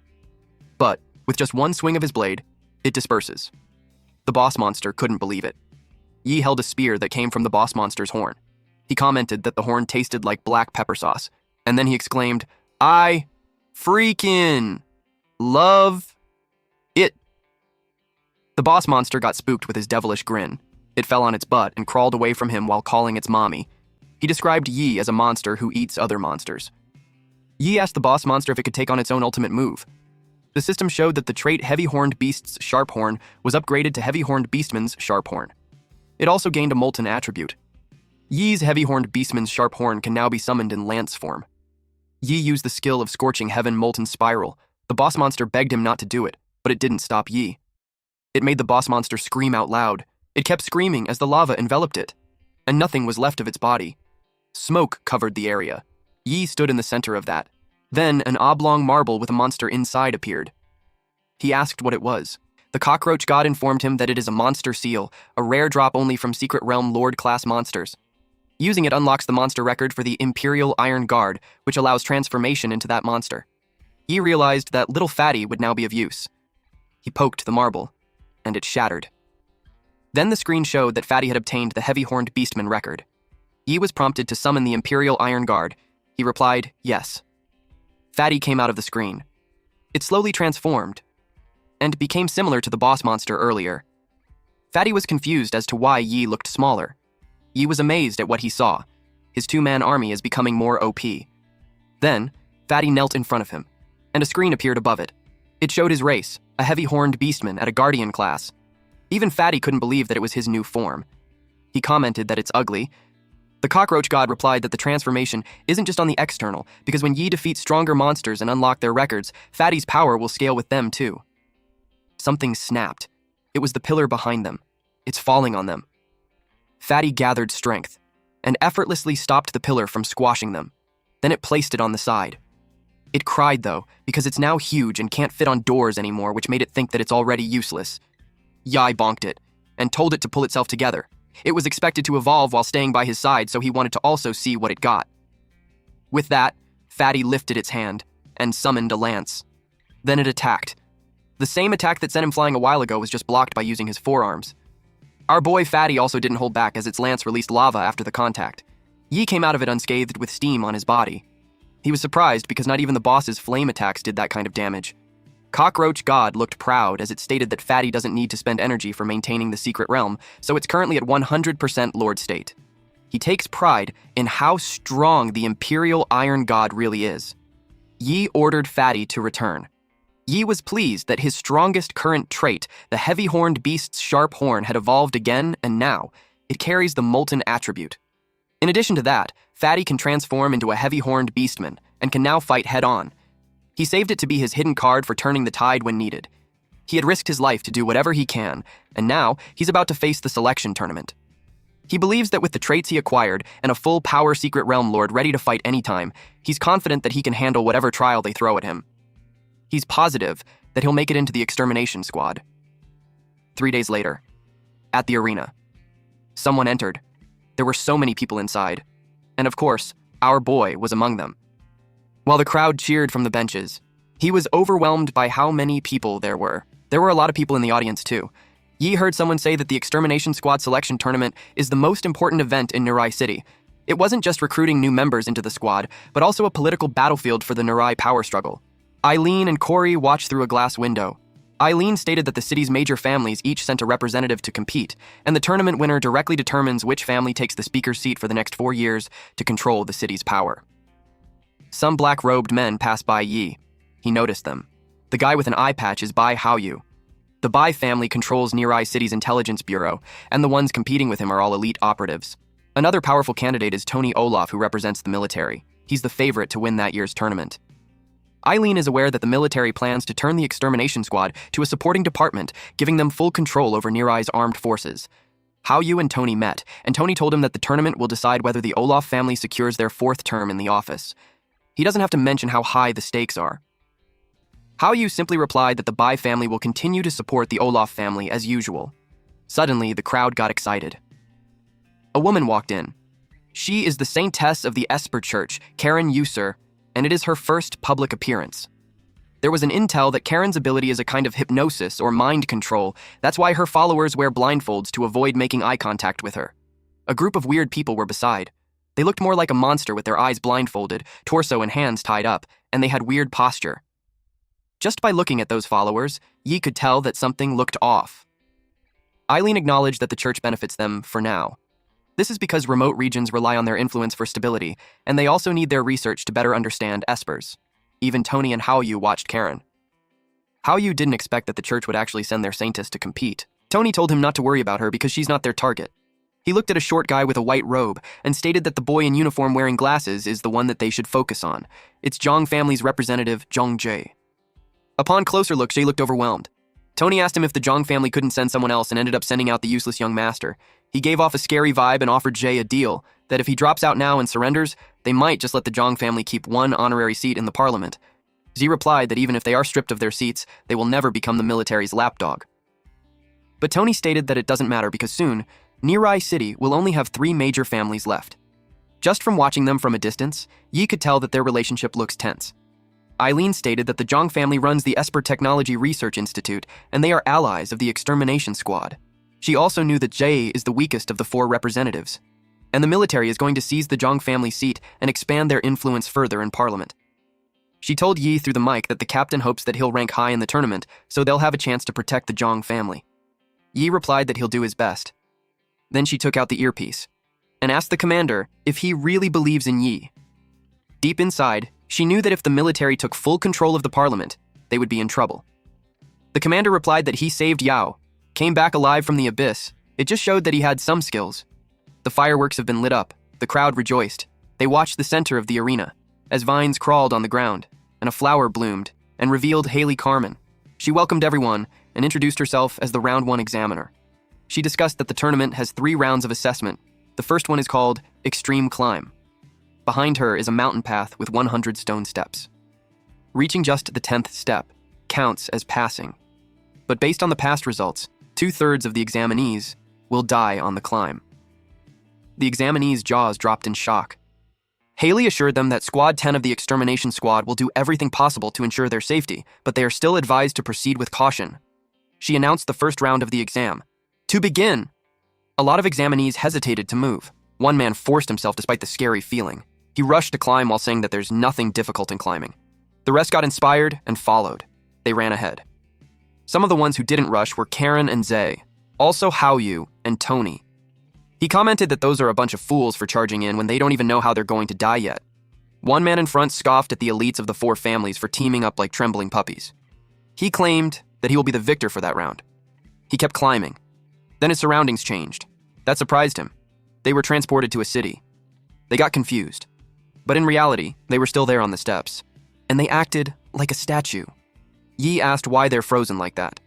Haley knew that the test isn't just about physical climbing. The 100 steps were built from the bones of a Ghost King-class monster.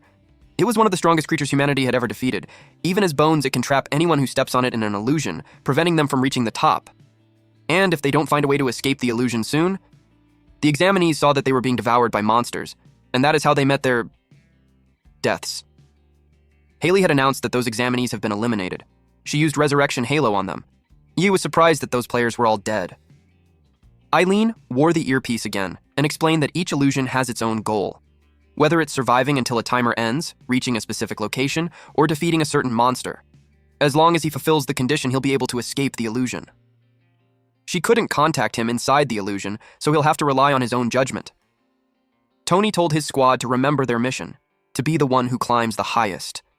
Synchronously, they stepped on the first one. Tony braced himself. He was transported to a fiery mountain, and a timer appeared. The flames swirled, and it formed a dragon. He realized that the illusion was designed specifically to counter his abilities, but Tony thought lightly of it since his job is to just hold out for 5 minutes. The squad was with him, and they proceeded with Plan 1. They released water from their hands. While others act like firefighters, Tony stood there. Then he snapped his fingers. A chunk of ice came from the ground and pierced the dragon, and it vanishes. The military team was able to proceed. Corey was impressed. He noticed that there isn't any resistance either, so he thinks the subordinates are awakened too. He commented that the military is really throwing everything into winning that year. Eileen wondered how the commander was still so calm. He told her that she shouldn't get nervous yet. He told them that the first 10 steps are just for filtering out the rookies who aren't extermination squad material. So, for those elite candidates, it's barely a warm-up, but the higher they climb, the harder the illusions become. Eventually, they will run out of subordinates to sacrifice, and that's when the real showdown begins. He stated that to reach the summit, they either unleash one technique that can overpower 100, pushing their ability to its absolute limit, or They need a mindset that adapts calmly to anything thrown their way. The audience noticed that there's still someone in the launch zone. They wondered if he chickened out and quit. They were talking about Yi. Yi opened his eyes, and he started climbing the stairs. The first illusion has been created. He was slipping down an icy cliff, and he's falling. He took out his lance and pierced it on the side of the cliff. It eventually helped him to stop falling. Then he sensed something. A blue bird with a large mouth appeared. He was in a dire state since he's placed on a frictionless cliff that standing up is impossible, and now a flying monster attacked him from above. The system screen appeared. Yi tapped on attack, then venomous stinger, then sticky tongue snap. He used all of that combo and gained a stinger whip. It absorbs the lightning from the bird. It glowed blue and the attack was reflected on the bird, causing it to be badly injured, and it fell on the bottom of the cliff. Yi finds it easy. He was able to proceed on climbing. He thought of how these illusion monsters look intimidating, but their strengths are on par with grunts from the Silent Shade jungle. He recalled Eileen's intel mentioning that near the summit, the monsters reach Guardian class. He was confident that on his current level, he can handle them. He took another step. The illusion started again. It was a maze this time. Illusions built like that are always the toughest, completely unpredictable terrain. If someone encounters an enemy that counters their powers, they would probably be stuck. But that didn't really concern our MC as he used the spear's lava ability to burn a large area. That cleared a path for him. And with that, he immediately saw the exit. Yi was confident since his abilities can adapt to any environment. He charges straight through. The man beside him climbed up 2 steps and thinks he's showing off, because he started last on purpose, acting like a main character. Yi stepped again. He ascended really fast. The men whom he passed by were shocked. They asked how it was even fair. One person even commented that he's a beast. The other man begged Yi to take him too. He was the one who called Yi a show-off. The other 2 who heard that gave him a sharp look.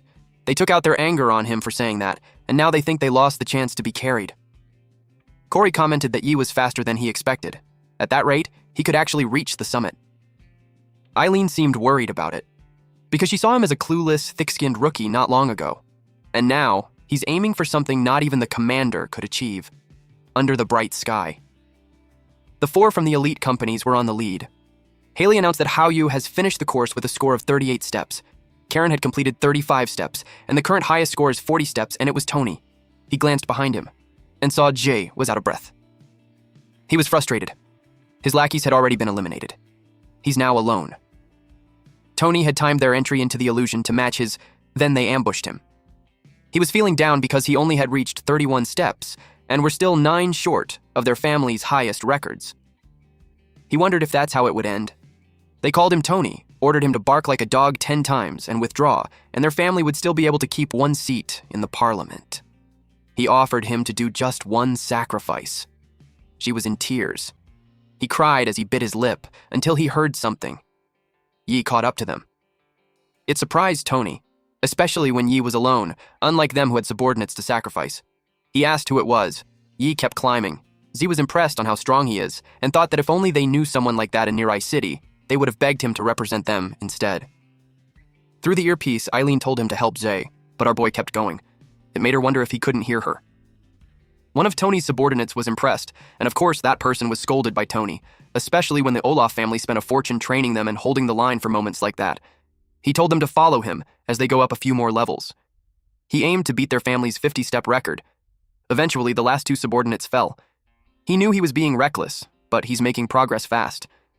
Then, it made him wonder where the kid went. To his surprise, Yi was already right behind him. The shock made him ugly. Then Yi moved past him and told him that second place is all for Tony. It angered Tony. Yi turned around and asked him why he quit chasing after him. He taunted him by saying that a real man doesn't quit that easily. That triggered Tony even more. At noon, Haley announced that Yi is now on lead with 60 steps. Then he reached 82 steps. He's at 99 steps. At that point, he's tied with the commander's highest record. 1 more and he reaches the summit. The crowd got excited as they will be witnessing history. At the same time, they all got curious on who that kid is. One examinee cried that he lost. The casino boss recognized Yi. He remembered when Yi bets all his organs on himself winning. And seeing Yi's progress, he knew that he's ruined. Before claiming the last step, Yi had something to say. He arrogantly asked if that was all there is to it. Unexpectedly, he heard a static sound from the earpiece. Eileen yelled at him to quit showing off. She's angry because she told him to help Zhe and yet he ignored her. She told him that with just 1 round, he's so full of himself. He replied that he'd complete the mission as promised. He moved, but he's going downwards. Everyone was confused about what he's doing, when he should be returning via a safe path to avoid more illusions. Tony saw him coming. Yi taunted him by asking why he's not on the 50th step yet. Tony got annoyed. To him, it felt like he came back just to humiliate him. He stopped in front of Jay. He towered over him. Jay was confused on what's going on. Yi grabbed him. To his surprise, he got carried over his shoulder. Tony couldn't believe that Yi was going to drag a dead weight upwards. On top of that, he's going solo, in a two-person difficulty illusion. In no time, the illusion started. Lava filled the surroundings. They would have burned if not for the barrier that Yi puts up. They cleared that and were given another illusion. This time they fought monsters in the forest. Yi carried Jay as he dangled on a branch. The next illusion that followed is on the sea. Sea monsters tried to eat them. Yi transformed into a bird, and Ji clings to him to avoid being eaten. She was thinking to help out in any way he could, just so he wouldn't be a burden. But Yi reacts unbelievably fast, that before she could even adjust to the dizziness from entering the illusion, he was already on the move. And that's when he realized that the best thing he could do is shut up and hang on like a proper accessory to be of help to him. The sun was up high in the sky. They landed on another step. At this point, Ji was already panting. He reached the 50th step. Yi told him that as long as he's a step above Tony, he would be safe. Ji cried, and he bowed to him, feeling deeply grateful. He told him that from then on, he's a benefactor of the Zhang family. Tony yelled at him. Yi noticed him. Tony was furious. He questioned Yi if he even knows what he's doing. He asked him if he really wanted to ruin the plan of the Olaf family that they had spent 4 years preparing. He tried to threaten him that if messes with the Olaf family, he'd be done for. But our MC didn't even give a fuck. He recalled what Justine did to him, and how the military officer accused him. It made him think that those people are so used to being tyrants that they think everyone just bow to them. He questioned how they aren't making enemies everywhere. He called Zay, and asked if he wants him to help him vent his anger out a little. Jay enthusiastically gave him a thumbs up and told him that he'll just add it to the reward. Yi was immediately on the move. Tony was shocked. In a blink of an eye, Yi had punched him. Tony lost a tooth. While he was falling, he thought of how the commander of the extermination squad doesn't even openly defy them, so he questioned who the hell Yi thought he was. He fell on the bottom of the stairs. Someone watched through a screen. They watched him fall. Immediately, the man on the couch stood up. He ordered Genting to get a full report on Yi by that night. Bai Genting replied to the chairman that he understands. Genting is the head of Nirai City Intelligence Bureau and the current patriarch of the Bai family. The chairman, Rhodes Olaf, replied that no matter who he is, if he dares to mess with him, he'll pay the price. He is the chairman of Nirai City Parliament and the current patriarch of the Olaf family. At dusk, in a small place, Yi went home and rested. H ate potato chips on the couch while his leg was propped on the coffee table. The first round of the selection tournament ended 2 days ago, and it shocked everyone that Tony, the top contender before the match, only placed third. Though, Yi admits that he was impressive. After he kicked him off the mountain, he climbed all the way back up on his own and collapsed on the 49th step. Before the match started, Yi bets all the magic crystals he brought back from the abyss plus his organs, and he won big on 10-to-1 odds. The casino boss thanked him for sparing his life. That casino boss had to sell off everything he owned just to pay him the promised 50 gold coins. In that world, 1 gold coin is worth about 100,000 yuan pre-catastrophe. According to Elian, 50 gold is roughly what she earns in a full year of monster hunts. That means Yi made a fortune. And as for the reward for helping the Zhang family's young master, his deep thinking was interrupted when someone barged on the door. He was surprised. Eileen kicked open his door. And boy oh boy, he's in danger. He immediately stood up and acknowledged her. She couldn't believe that he refused a Zhang family 3-story villa just to stay in a rundown apartment. She asked him if he's stupid. Yi was shocked. He replied that it's close to the extermination squad apartment tower, so it's safer that way. Eileen's home is within the extermination squad housing tower. Then she told him not to waste money, that every coin should be spent on getting stronger. She told him that there's an auction happening that night and he should attend to broaden his horizons a bit. He received the invitation. The nighttime came.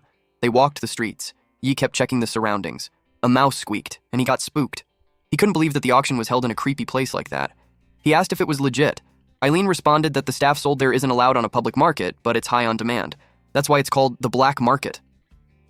Yi was surprised. He knew it was illegal. On top of that, she's not stopping it. Instead, she's actually joining in. It was late at night. Eileen knocked on a back door. She knocked 3 times and waited. The door opened. She told him to stay close.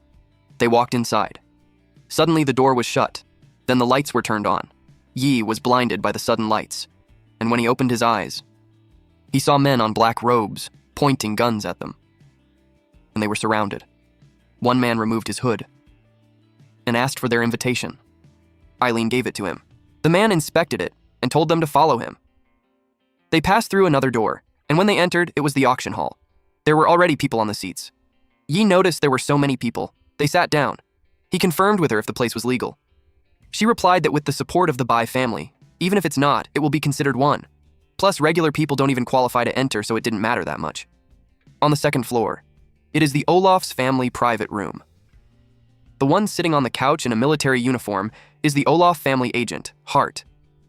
One of his guards noticed something. He reported to his boss that Eileen from the extermination squad is in seat 17 with Yi. Hart saw them. He had a devilish grin when he commented that it's really a small world. A few moments later, the host welcomed them. The host wore a sexy bunny suit. She told them that for that night, there are over 100 of rare treasures, so their visit will be worthwhile. Their first item is a merfolk tail. It was an extremely rare monster part edible by ordinary humans. It was renowned for its powerful anti-aging effects. Those who knew about it are familiar with how difficult it is to obtain. It started with 1 gold coin. The crowd got excited. They were wise to start with a premium item. The item was so rare that it might save even one of the audience's grandpa. The cockroach god told him that its grade is F. He knew that is such a trash tier trait, he couldn't understand why people were fighting over the piece of trash. Eileen pointed out that it extends a lifespan. She thought that he's an idiot for not getting that. Next items are the ones unsold from previous auctions, and they are up there for extra discounted price, starting with 100 copper coins. The audience knew that they were being scammed because those are just useless trash. They are wise to know that not every monster corpse is valuable and was presented to just bait some clueless newbies. The cockroach god detected those corpses and evaluated that those trait grades fall under E, A, C, D, and A. Yi smiled. He raised his hand and yelled that he wanted all of them. The auctioneer was pleased. She was glad they had found some suckers. Yi was ready to spend some cash that night. Eileen had just proven that he's dumb. The next one was one of the most anticipated items of the night. It is from the C-Rank Abyss Frozen Plateau. That is what Eileen wants. It is a magic crystal from the Frozen Plateau Lord, the Frostfang Plateau Spider. The auctioneer informed them that the crystal is over 50% pure, perfectly intact, and of top quality. It is ideal for any ice-type awakener. The bidding starts with 1 gold coin. Eileen was determined to have it because of what happened with the evolved mushroom monster. Once her Snowfang blades gain ice infinity, they'll be way stronger. She didn't want to suffer humiliation again. She raised her number. The auctioneer acknowledges her, then asks if there's other bids. Someone pressed a button and announced that seat 1 bids 10 gold coins. It was from the honored guest seat on the second floor. She told them that each raise will now increase by 1 gold coin. Hart now learned what item Eileen is after, and it's exactly what their young master Tony asked for. Eileen glared at them. Now that the Olaf family is bidding too, things got complicated. She bids 11 gold. Seat 1 bids 15 gold. She raised her bid to 20 gold, but Seat 1 offered 25 gold. The audience thinks that she's nuts for bidding against the Olaf family. They recognized her. Yi knew it wasn't good. Hart knows she doesn't have much money because she's just a vice captain. He thinks her limit is 30 gold. Eileen got annoyed. She bids 30 gold. The auctioneer commented that the bidding war just got exciting. She asked if the treasure would go to seat 17. It was all of her savings, so she prayed that it would work. The auctioneer lightened up. When seat 1 bids 35 gold, the audience's jaw dropped. Eileen felt miserable. One of Hart's men approached her to deliver the message from his boss. He stated with a mocking face, "Already out of money? If you can't afford to play, don't show up. It isn't a place for paupers." Hart laughed as he imagined what their faces looked like after that. The auctioneer stated that it was the final call. Yi grabbed the number from Eileen's hand. He stood up, and he bids 50 gold. Everyone in the room was surprised. Eileen glared at him. Hart finds it interesting. He stated that all of those years that he's been an Olaf agent, he never seen anyone dare to outbid them to the end. He pressed the button and raised his bid to 55 gold. The bid kept increasing. Now seat 1 is at 80 gold. Yi offered 90 gold. Eileen told him that they can't get any higher than that. Yi had planned it well since they got 80 gold on them, and Ji said that the villa is at least 20 gold, so he knew they could keep going. He told her not to panic and focused on securing the item first. If it comes down to it, he'll talk to Zay. Zay replied that he's right because it was just a few gold coins. He was actually behind them, and told them not to worry, because whatever they are short on, he'll cover it. The subordinate told Hart that they can't keep bidding because they are already way past the family's budget, and Ji was backing them. Yi taunted them by putting up his middle finger and mouthed that if they can't play, they shouldn't come. Hart was so annoyed. The auction ended. Eileen thanked them for everything that night. She promised Yi to repay little by little what she owes him. He told her not to act so formal and reminded her that every coin should be invested into becoming stronger. He reasoned that he just followed her advice until the end. They were surprised when the ground shook. Ji asked what's going on. Eileen received an emergency alert. All extermination squad members are to respond to disaster level A in the stronghold. There were so many birds that flew on the outside of the walls. A large monster emerged from the ground. It looked like a giant caterpillar except for its large mouth with sharp teeth. When its foot reached the ground, it released a powerful energy, and it kept increasing, to the point that the ground shook. And Zay asked what was going on. That was the time Eileen received the summon. Then she was instructed to gather the patrol teams and escort citizens to the nearest shelters. She was going to say something to those two, but Yi cuts her off by saying that she doesn't need to say more because in times like that, every combat unit counts. He was all hers to mobilize. Zay was up for it too. She told them to follow her, and they started running. Some parts of the city were in flames. A drone announced to the civilians that they should immediately go to the nearest shelter. The civilians ran. They panicked. A loud roar made them stop for a second. A woman pointed at the sky. There were gigantic bugs flying around, and it landed on the ground. It squashed some humans. Upon witnessing that, the humans were enveloped in fear. They ran as fast as they could. A little girl stood there crying and yelling for her mother. Fortunately, her mother found her. Large items were falling from the sky, and a lot of humans were injured from it. Apparently, it was monsters that looked like spiders, but had point shells and they squeaked like mice. It immediately attacked. The human bled while it ate them. They attacked one after another. The mother hugged her child and ran, but a monster blocked her path. She stood frozen as she saw it attack. She just closed her eyes. Fortunately, Yi came on time. She saw the creature was cut in half, and it was done by Yi. Yi circulated flame in his arms and channeled it through his lance, which wrecked the monster. The mother who saw her was speechless. She thanked him. Yi noticed a commotion. Eileen grabbed two men by the collar at the same time. One person recognized that it was those same guys who showed up with Tony. He couldn't believe that those awakeners stood by while civilians got slaughtered by monsters, then disguised themselves as normals to run to the shelter. Eileen introduced herself to them and told them that she's drafting them both into the reserve force effective immediately for the city's defense. The brown-haired man replied that he came there to take his money and not throw away his life. He questioned how they would pay him if he gets injured. The other one defended that it was the squad's business and had nothing to do with them. Then the brown-haired one told Yi that since he liked showing off too much, he hoped that the monsters take down the hotshot for that year. Then he walked away. Eileen released her spider silk and wrapped it around the man and brought him down. He asked what she's doing. She stepped on his cheek and asked if she didn't make herself clear. She emphasized that it was a conscription, not a negotiation. She ordered them to take them away and treat them as deserters. The man yelled no because he's an Olympic athlete and he's not even on the extermination squad. He yelled that she can't do it. Yi pointed out that the city's crawling with monsters, and yet he's still sucking up to the four families. It made him undeserving to join the squad. Eileen received an order to assist the Vermilion Gate. At the Vermilion Gate, a loud explosion happened. She called Yi to come with him. They rode a motorcycle, and when they arrived at the gate, another explosion happened. Monsters crawled in.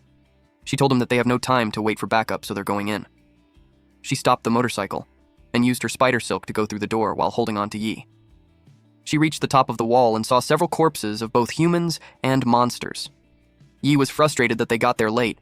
He saw the monsters on the other side of the wall and asked if it's just the two of them that would take all those out. She was contemplating. Then she saw the cannon. She told him that if the cannon still works, they can hold the line. She told him to hold off the monsters for 2 minutes while she got the cannon running. Several gigantic insect-type monsters flew towards them. Yi got flustered that it was just him, and for 2 minutes, he had no choice but to hold the line. He used Cockroach Scythe and defeated a bunch of monsters in an instant. He saw the crawling monster getting past him. He used Sticky Tongue and wrapped it around the monster and threw it away. He yelled that none of them would get past him. A large monster roared. It caught his attention. In a blink of an eye, it was already latched onto him. He summoned his lance and sliced it in half. He was already out of breath. Another monster towered over him. He admitted to himself that he can now understand why those two didn't dare to step onto the battlefield. One wrong move against those things would mean death. He checked the human corpse beside him. The man's skin had melted, and it showed his muscles and teeth. Yi looked determined. He faced the monster. He leapt to evade its attack, and then stab it from the top. He was thinking that being scared shouldn't be used as an excuse to run. He took a piece of the monster's flesh and ate it. He acquired the dragon-grasping claw trait. His arms had transformed, and he sliced those monsters who were coming at him. Unexpectedly, there's a quick attack in front of him. The dust scattered when the monster's sharp leg hit the ground. Meanwhile, at the entrance of the Vermilion Gate, there's a crawling monster that is carrying its egg. There are a lot of baby monsters inside that egg. It threw the egg in the air, and upon crashing, it caused an explosion and freed those baby monsters. At this point, Yi already looked exhausted. If that continued, he knew that those monsters won't stop coming. He wondered where the 2-minute backup is now, but he also knew that if he lost the wall, the city would be destroyed, and more people will die. That alone motivated him. He declared that from the moment he stepped on the wall, retreating wasn't an option.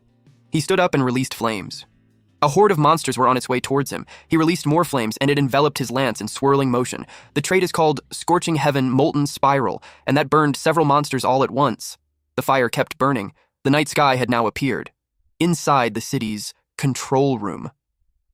One man lost his temper when none of the defense systems were activated, and the main crystal isn't responding. He ordered the activation sequence again.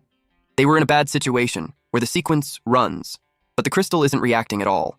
Someone volunteered to do it. He was confused about who that person was. They recognized that it was a rookie. They knew it was Ji, and their whole clan was the one who developed the whole defense system. They admitted that no one knew the system better than him. Ji worked on it. 2 monster-like arms appeared from his back, and it also moved while his 2 other arms were busy typing. Then he noticed it. The crystal loop was functioning, and crystal energy amplifiers were online. Plus, the threat detection signals are stable. The crystal hardware is fine. So he thought of one good reason. He typed so fast. And just as he thought, there was an energy interruption. It means that someone used the emergency override during system diagnostics to cut off all energy output from the crystals. From watchtowers, outer defense bunkers, to energy defense cannon inside the city, and even the triple layer core powering the entire defense hub, all of it were disabled by the cutoff. He also knew that the shutdown command isn't even used during regular maintenance. It made him think that someone sabotaged the city's defenses on purpose. He couldn't believe them. It's like they're handing the city to the monsters. He ordered the rebooting of the city's internal defense weapons. He kept typing on the keyboard. The crystal started emitting energy. The cannons glowed. And it started firing. They celebrated when they saw that the systems are back online. Z was still focused on his work. He watched people getting rescued. He felt relieved that the extermination squad runs full-scale disaster drills so often. The church is handling the evacuation and medical support on the ground. The intelligence bureau is keeping order inside the city. They guided the civilians where to go, and the military had originally planned to leave the extermination squad alone to wear them down during the monster invasion, to the point that the entire city is on the verge of collapsing. So, they were forced to step in. Z was thinking that if they had just mobilized earlier, even with the sabotaged system, the damage wouldn't have been that bad. He knew it wasn't over yet. Even though they rebooted the defense system, the remaining functional turrets still needed to hold the line no matter what. He was aware that the wall cannot fall. If they lose it, the city is gone. Meanwhile, Yi is already panting. He could barely stand up. He killed tons of monsters already, but a lot of them are still coming. They won't even give him time to breathe. After that last molten spiral, he can't fire another one for a while. He asked Eileen loudly if she wasn't done yet. At this point, Yi faced a large monster. Its body was long, it had several feet, and its mouth was so wide and had lots of pointy teeth. Yi looked exhausted, but he battles it. He pierced the monster's mouth with his lance, then it made it explode. He stepped back and checked the cannon. Eileen said it just needs 2 minutes, but 2 minutes became 4, and now, it's almost 10 minutes of him fighting alone. He asked loudly if she's done already. The monster saw the cannon. It moved so fast. Yi noticed it. It went above him, and straight to the cannon. Yi got alarmed when he saw that. He moved quickly, and rode on top of the monster's head. He gripped his lance with both of his hands, and gathered so much force to pierce it. But the monster kept going. He couldn't stop it. Fortunately, the cannon fired, and it hit the monster directly. Yi asked if it was over. Eileen stood up, and replied that it took longer, but the crystal has been restored. The cannons kept firing. Several monsters were hit all at once. Some men marched in. Yi saw them. Eileen was glad that they're finally in position. She ordered them that the wall turrets will be back online soon, but until then, they must hold the line no matter what. They all replied yes. Little did they know that several little monsters were watching the wall, and they launched themselves in the air. The extermination squad fired. They get to hit the monsters. And they continued firing, but sadly, one of the monsters landed on a soldier and got eaten. The colleague who saw that fired at the monster. Then he told his colleague to get up. But to his surprise, a monster appeared from his side, and it latched to his neck, and he fell. The other men kept firing. They kept going despite the tears flowing from their eyes. The monsters got hit. The battlefield was chaotic. There was one who screaming in anger, one who was begging for help, and there were a lot of monster noises. Yai kept fighting too. He sliced up a large monster. He's breathing heavily. He glanced behind him and asked the soldiers if they could still hang on. He told them that he will cover that side while they fall back for now. But when he checked, only he was the last one left standing. He turned pale. Then he felt angry. He cursed all those monsters. He unleashed a powerful explosion while yelling at them to die. Then, the tower lit up. There was a door beneath the wall, and it opened. It revealed a cannon. It was gigantic. Someone called Eileen. It was from the HQ. They informed her that the Guardian cannon is fully charged. A horde of monsters charged forward. Eileen ordered to fire. The cannons released powerful beams. Since there were several cannons, it covered a wide area. The outside of the wall had massive explosions. A lot of monsters got caught up in it. They perished. Yi watched it happen. He had this sullen expression on his face. The explosions kept going, one after another. Later on, the area was cleared. The cannons were done firing. Yi saw that most of them were dead, and the ones who survived had run away. Eileen told him that the Guardian cannon kills packs of those monsters, but it needed to recharge before every shot. She elaborated that normally, when a classy abyssal breach happens, they detect energy spikes days or even weeks in advance, and that gives them time to prepare near any possible entry points, but this time, Yi was quiet. Eileen's body trembled as she admits that there wasn't even a hint of warning. Yi just listened. Then he pats her shoulder. There were a lot of corpses in front of them. Yi told her that none of it was her fault. She knew that. Her tears fell. She admits that it was hard to take. Unexpectedly, an explosion happened. They were caught off guard. Something on the ground was crawling towards them, and it left a trail of dust. It came out and revealed a humongous monster. It had several tentacles, and it targeted the cannons. Yi couldn't believe it. It hit the wall, and it crumbled. Yi was falling, but he got concerned when he opened his eyes, because Eileen was falling too. He used extra long ape arms to reach her. He was able to grab her. Then he used his other arm to hand onto the rocks and stop them from falling. Eileen opened her eyes. She saw that all of their cannons got destroyed in an instant. Yi was dumbfounded. When he is a humongous monster. It had a shark head with a large mouth and pointy teeth, several eyes and feet in front while its body is long, and on its sides are the tentacles. Eileen told him that they can't let it destroy the wall. They immediately got moving, and targeted its head. Yi used his lance while Eileen used her blade. They struck at the same time, but nothing happened. It didn't even flinch. Yi had to step back. Since it had a tough skin, he decided to go for its eyes. He hit it, but his eyes couldn't even penetrate it. He was lost. Then the monster shook him off, and he fell. The monster bit on the wall, then ate it. Yi watched it while he was falling. The monster had taken a big portion of the wall. Eileen cursed out loud. Yi grouped up with her. She's worried that the wall would collapse. They saw the monster looking at the sky, and then it opened its mouth. It was ready to devour them.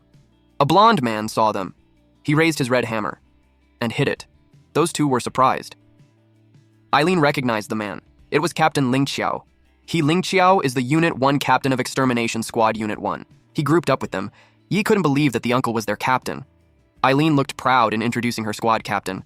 She stated that he's second to Commander Corey in the entire extermination force. She explained that he looked like that because his ability lets him control his blood in combat. And he's spent years in continuous battles, so he has chronic anemia. Blood was drained out of the monster corpses. It turned into fists. The captain controlled several blood fists in the air. She warned Yi not to let the appearance fool him.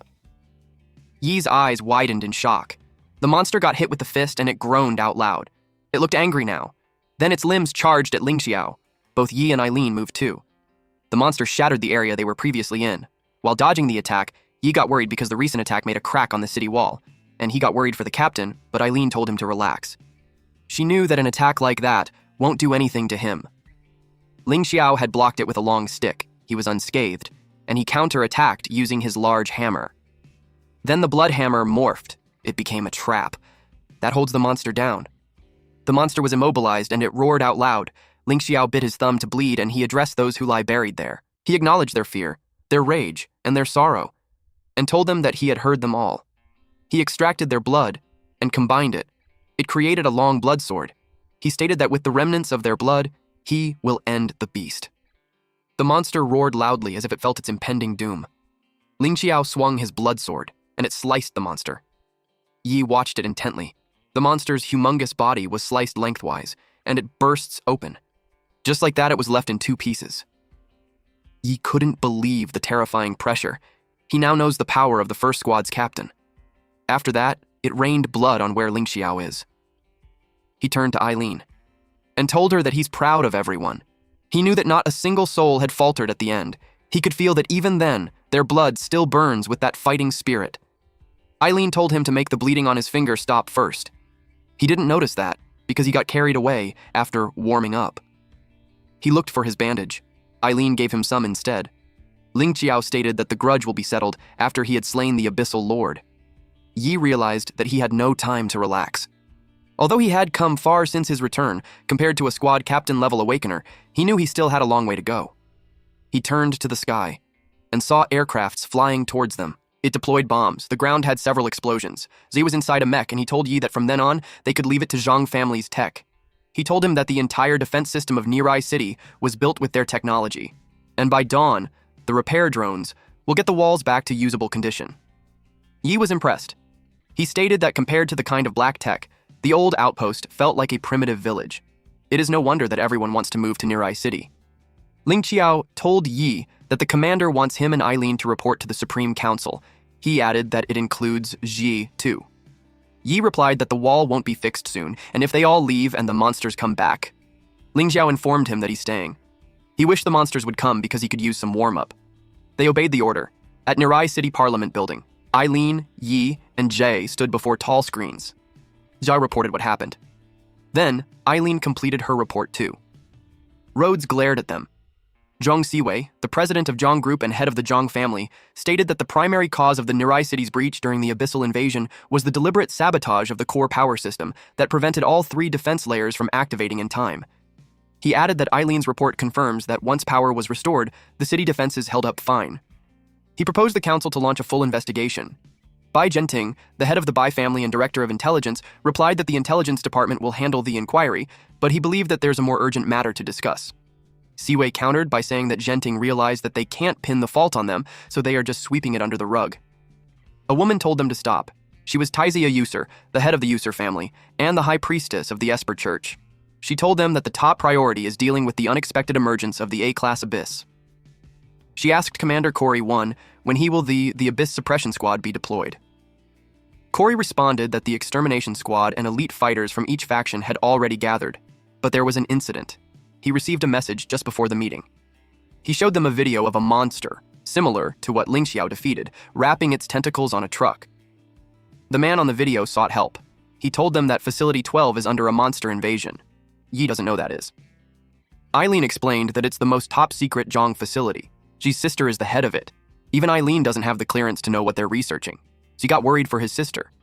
Yi was surprised to know that something that important isn't inside the city. Eileen replied that it was supposed to be, but the council rejected the plan. Because of advanced tech safety risks, they forced them to relocate it outside the city walls. Yi understood that it was a deliberate setup. He asked if they had been evacuated and also if his sister was okay. Corey admitted that no warning signals were received, and nearly everyone at the facility is still trapped inside. He planned to delay the deployment of the suppression squad and send Ling Xiao to lead a rescue mission to Facility 12 first. Taizia objects. She told him that the church senses the energy inside the abyss, and it is still growing stronger, so, if they don't eliminate the Lord soon, things could spiral beyond control. Corey decided to let Captain Pharaoh of the second squad handle the rescue, and the suppression squad would proceed as scheduled. Genting expressed that it won't work. He reasoned that the current squad doesn't meet the minimum requirement of 10 Tier 1 Awakeners needed to raid an A-class abyss, And even with the commander personally leading them, every squad level tier 1 is essential to take down the Abyssal Lord in the first strike. Siwei got triggered and blamed him for forcing Facility 12 outside the city. He questioned if he's just going to sit and let them die. Rhodes Olaf, the military chief, and the Speaker of the Parliament responded that the top priority is eliminating the Abyssal Lord, and the longer they delay, the more danger the city will be in. He concluded that the suppression squad will proceed as planned. Deep inside, he thinks that Siwei is a useless fool for refusing to merge with the Olaf family before, and now he's expecting support. Corey knew that Rhodes gave a noble speech, but in reality, he just wanted to crush the Zhang family. Even at that moment, he's aware that they're scheming something. Yi said that he gets it now, that none of them are planning to help. He caught the attention of all the heads. He declared that he'll go by himself. Sometime later, a helicopter flew in the sky. It was a large, powerful helicopter widely used in militaries for heavy lift transport and troop cargo deployment, and it was headed to a pit where reddish-black lightning comes out. The lightning crawls on the ground. The helicopter stopped. Yi and Eileen stood in front of a truck. Eileen informed Yi that every combat unit in the extermination force, including her, was mobilized for abyss suppression. That's why Yi had to lead the rescue team on his own, and they won't be able to give him additional support. Yi recalled the meeting. He was informed that the Supreme Defense Council had rejected the rescue operation. Every member of the extermination force must join the abyss suppression team. He replied that he's not officially part of the extermination force yet. He's volunteering to rescue Research Facility 12, and they can't stop him. So at this point, Commander Corey already risked the Council's wrath just to smuggle them through and avoid monsters roaming the ground. And that was already a huge help. He had team members who had volunteered as well. Ji, who's worried about his sister's safety, and the 2 contestants who initially questioned his ability during the first competition. Lastly, there was Yao, whom he met during Abyss training. He told them that the mission wasn't like defending Minghai City, and he doesn't even know how dangerous it will be. The 2 men called him boss and yelled that they will be with him all the way. Yao expressed that he saved her life, so she owes him. It was announced through speakers that they were approaching the drop-off zone. Rescue teams were instructed to prepare for deployment. Yi thanked them for trusting him. He wouldn't say much more than that, and with that, he instructed the rescue team to move out. They all replied, "Yes, sir." The door of the helicopter opened, and the truck drove away. Yi watched behind them through the side mirror, until his attention was called. Z told him that before they left, his dad said that no matter how it ends, he only regrets not being strong enough to rescue his daughter himself. With that, Z had saved them twice, both in their darkest hour. The Zhang family never forgot his kindness. Yi replied that he knew what it was like to be trapped, hoping to be saved by someone that will come. So if he doesn't help when he can, he knows that he'll regret it, which is why he wanted to stay true to himself. Then Yi told him to stop calling him benefactor already, because people might think he's some old man. He's not much older than him, so he suggests that he calls him bro instead. As they approached, the night sky was covered with thick smoke. Large flames burned the area. The tall buildings were on fire. They alighted the truck. Yi realized that the monsters attacked there as hard as they did in Minghai City. He was worried that they arrived late. Suddenly, they heard someone scream under the rubbles. They saw a hand through the crevice. Yi and Zhe immediately ran towards it. They saw a man whose half of his body was trapped under the rubbles. He was weak and catching his breath. Zhe told him to hang on as he prepares to save him. But Yi's instincts told him otherwise. He told Zhe to watch out. Water came out of the man, and it wrapped around Zhe's arm. The water has a core with a single eye. Zhe realized that the monster was waiting to ambush them. The water monster held Zhe. While the man was waist-deep in the water, he begged them to kill him. Zhe realized that the man was a bait. Then he saw his hand starting to have corrosion. Someone arrives. Yi had cut the water, and Zhe was able to break free. The water reattached, and grabbed Zhe again. Yi used his eye. He was able to identify the monster as Fluid Goliath Juvenile. Its body is entirely composed of liquid. Slicing its body deals no real damage. Yi told Zhe that physical attacks won't work on it, so he has to destroy the crystal core, which was near its shoulder. But Zhe couldn't see its weak spot at all. Zhe clenched his fist. He gathered his strength on his arm and decided to freeze it. Then they slashed it in half, and it shattered. It got deeper into the night. Zhe crouched at the half-body man. He was sad since he just saw him at last week's briefing, and now he ended up like that. Our boy shared that back when he lived at the outpost. Food scavenging teams never came back with everyone intact. That's what it is to live in an apocalypse. Yao called their captain and reported that there's no other sign of survivors nearby. They have tried every communication frequency, but there's been no response. It made her question if that was really the case. That made Zia teary. Then he told Yi that the main structure of the research facility was underground. The defense systems down there should be strong enough to hold off the monsters. He had hoped that his sister and the others must have been trapped somewhere below. Unexpectedly, the ground exploded. They were all surprised. They watched to see that it was. Several water monsters emerged. Ji had the look of despair. He charges right in and continuously froze them. His gloves had started to corrode. Yao and the two men were attacked too. The water monster towered over them. Yao released electricity through her staff. It reached the attacking water monster, but to their surprise, it didn't really do much. And then some red, long, rope-like creature circled them. They were bound by it. It was from our MC, and through it he was able to drag them away and save them from the water monster's attack. While Zhou was surrounded by water, he sat there trembling and hopeless. He cried for his sister. Unexpectedly, he heard someone calling him. The person asked if he could hear her. Recognizing that it was sister made him smile. Through the screen, Zhao asked if it really was his sister. His sister saw him through the screen being surrounded by the water monster. There were 4 of them watching through the screen. She told everyone that they have to distract the monster first. This right here is the sister of Zhe, and her name is Zhong Yi. Back to these 4, they were being surrounded now. Yi got burnt. Steam comes out from his skin. Then, we see Zhe ran really fast. He told everyone to follow him. His sister told him to head right quickly. Then she instructed them to go left at the next turn and then climb over. The water monster followed them. Ji found the entrance. They hurriedly get inside and shut the door just in time. Because the water monster attempted to head inside too, but it wasn't able to pass through. They were all breathing heavily. When they saw the screen at the ceiling, Zhong Yi was displayed. She smiled at them. Ji was relieved to see her. He really thought they were late. Zhong Yi happily informed him that she made it. She created a crystal that can keep growing. Yi apologized for interrupting them. He requested someone to explain what exactly is happening. Zhong Yi apologized that they got carried away. She explained that after the abyssal invasion started, they didn't have time to evacuate. The facility got surrounded by monsters. The moment they emerged from the abyss, the monsters went straight in the hideout. And they have been relentlessly trying to breach the underground levels, and she believes they are all minions summoned by it. She showed them a captured water monster.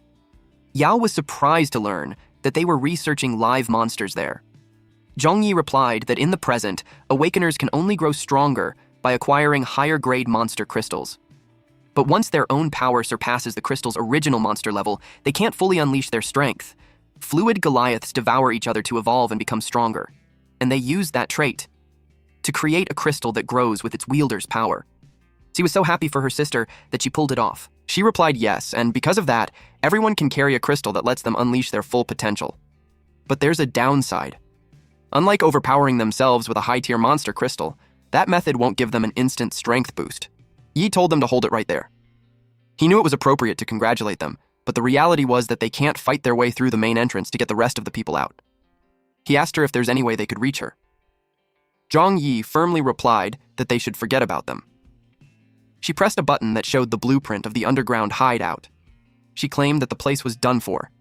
Instead, she'll guide them to the internal database so they could get the research data and get out of there.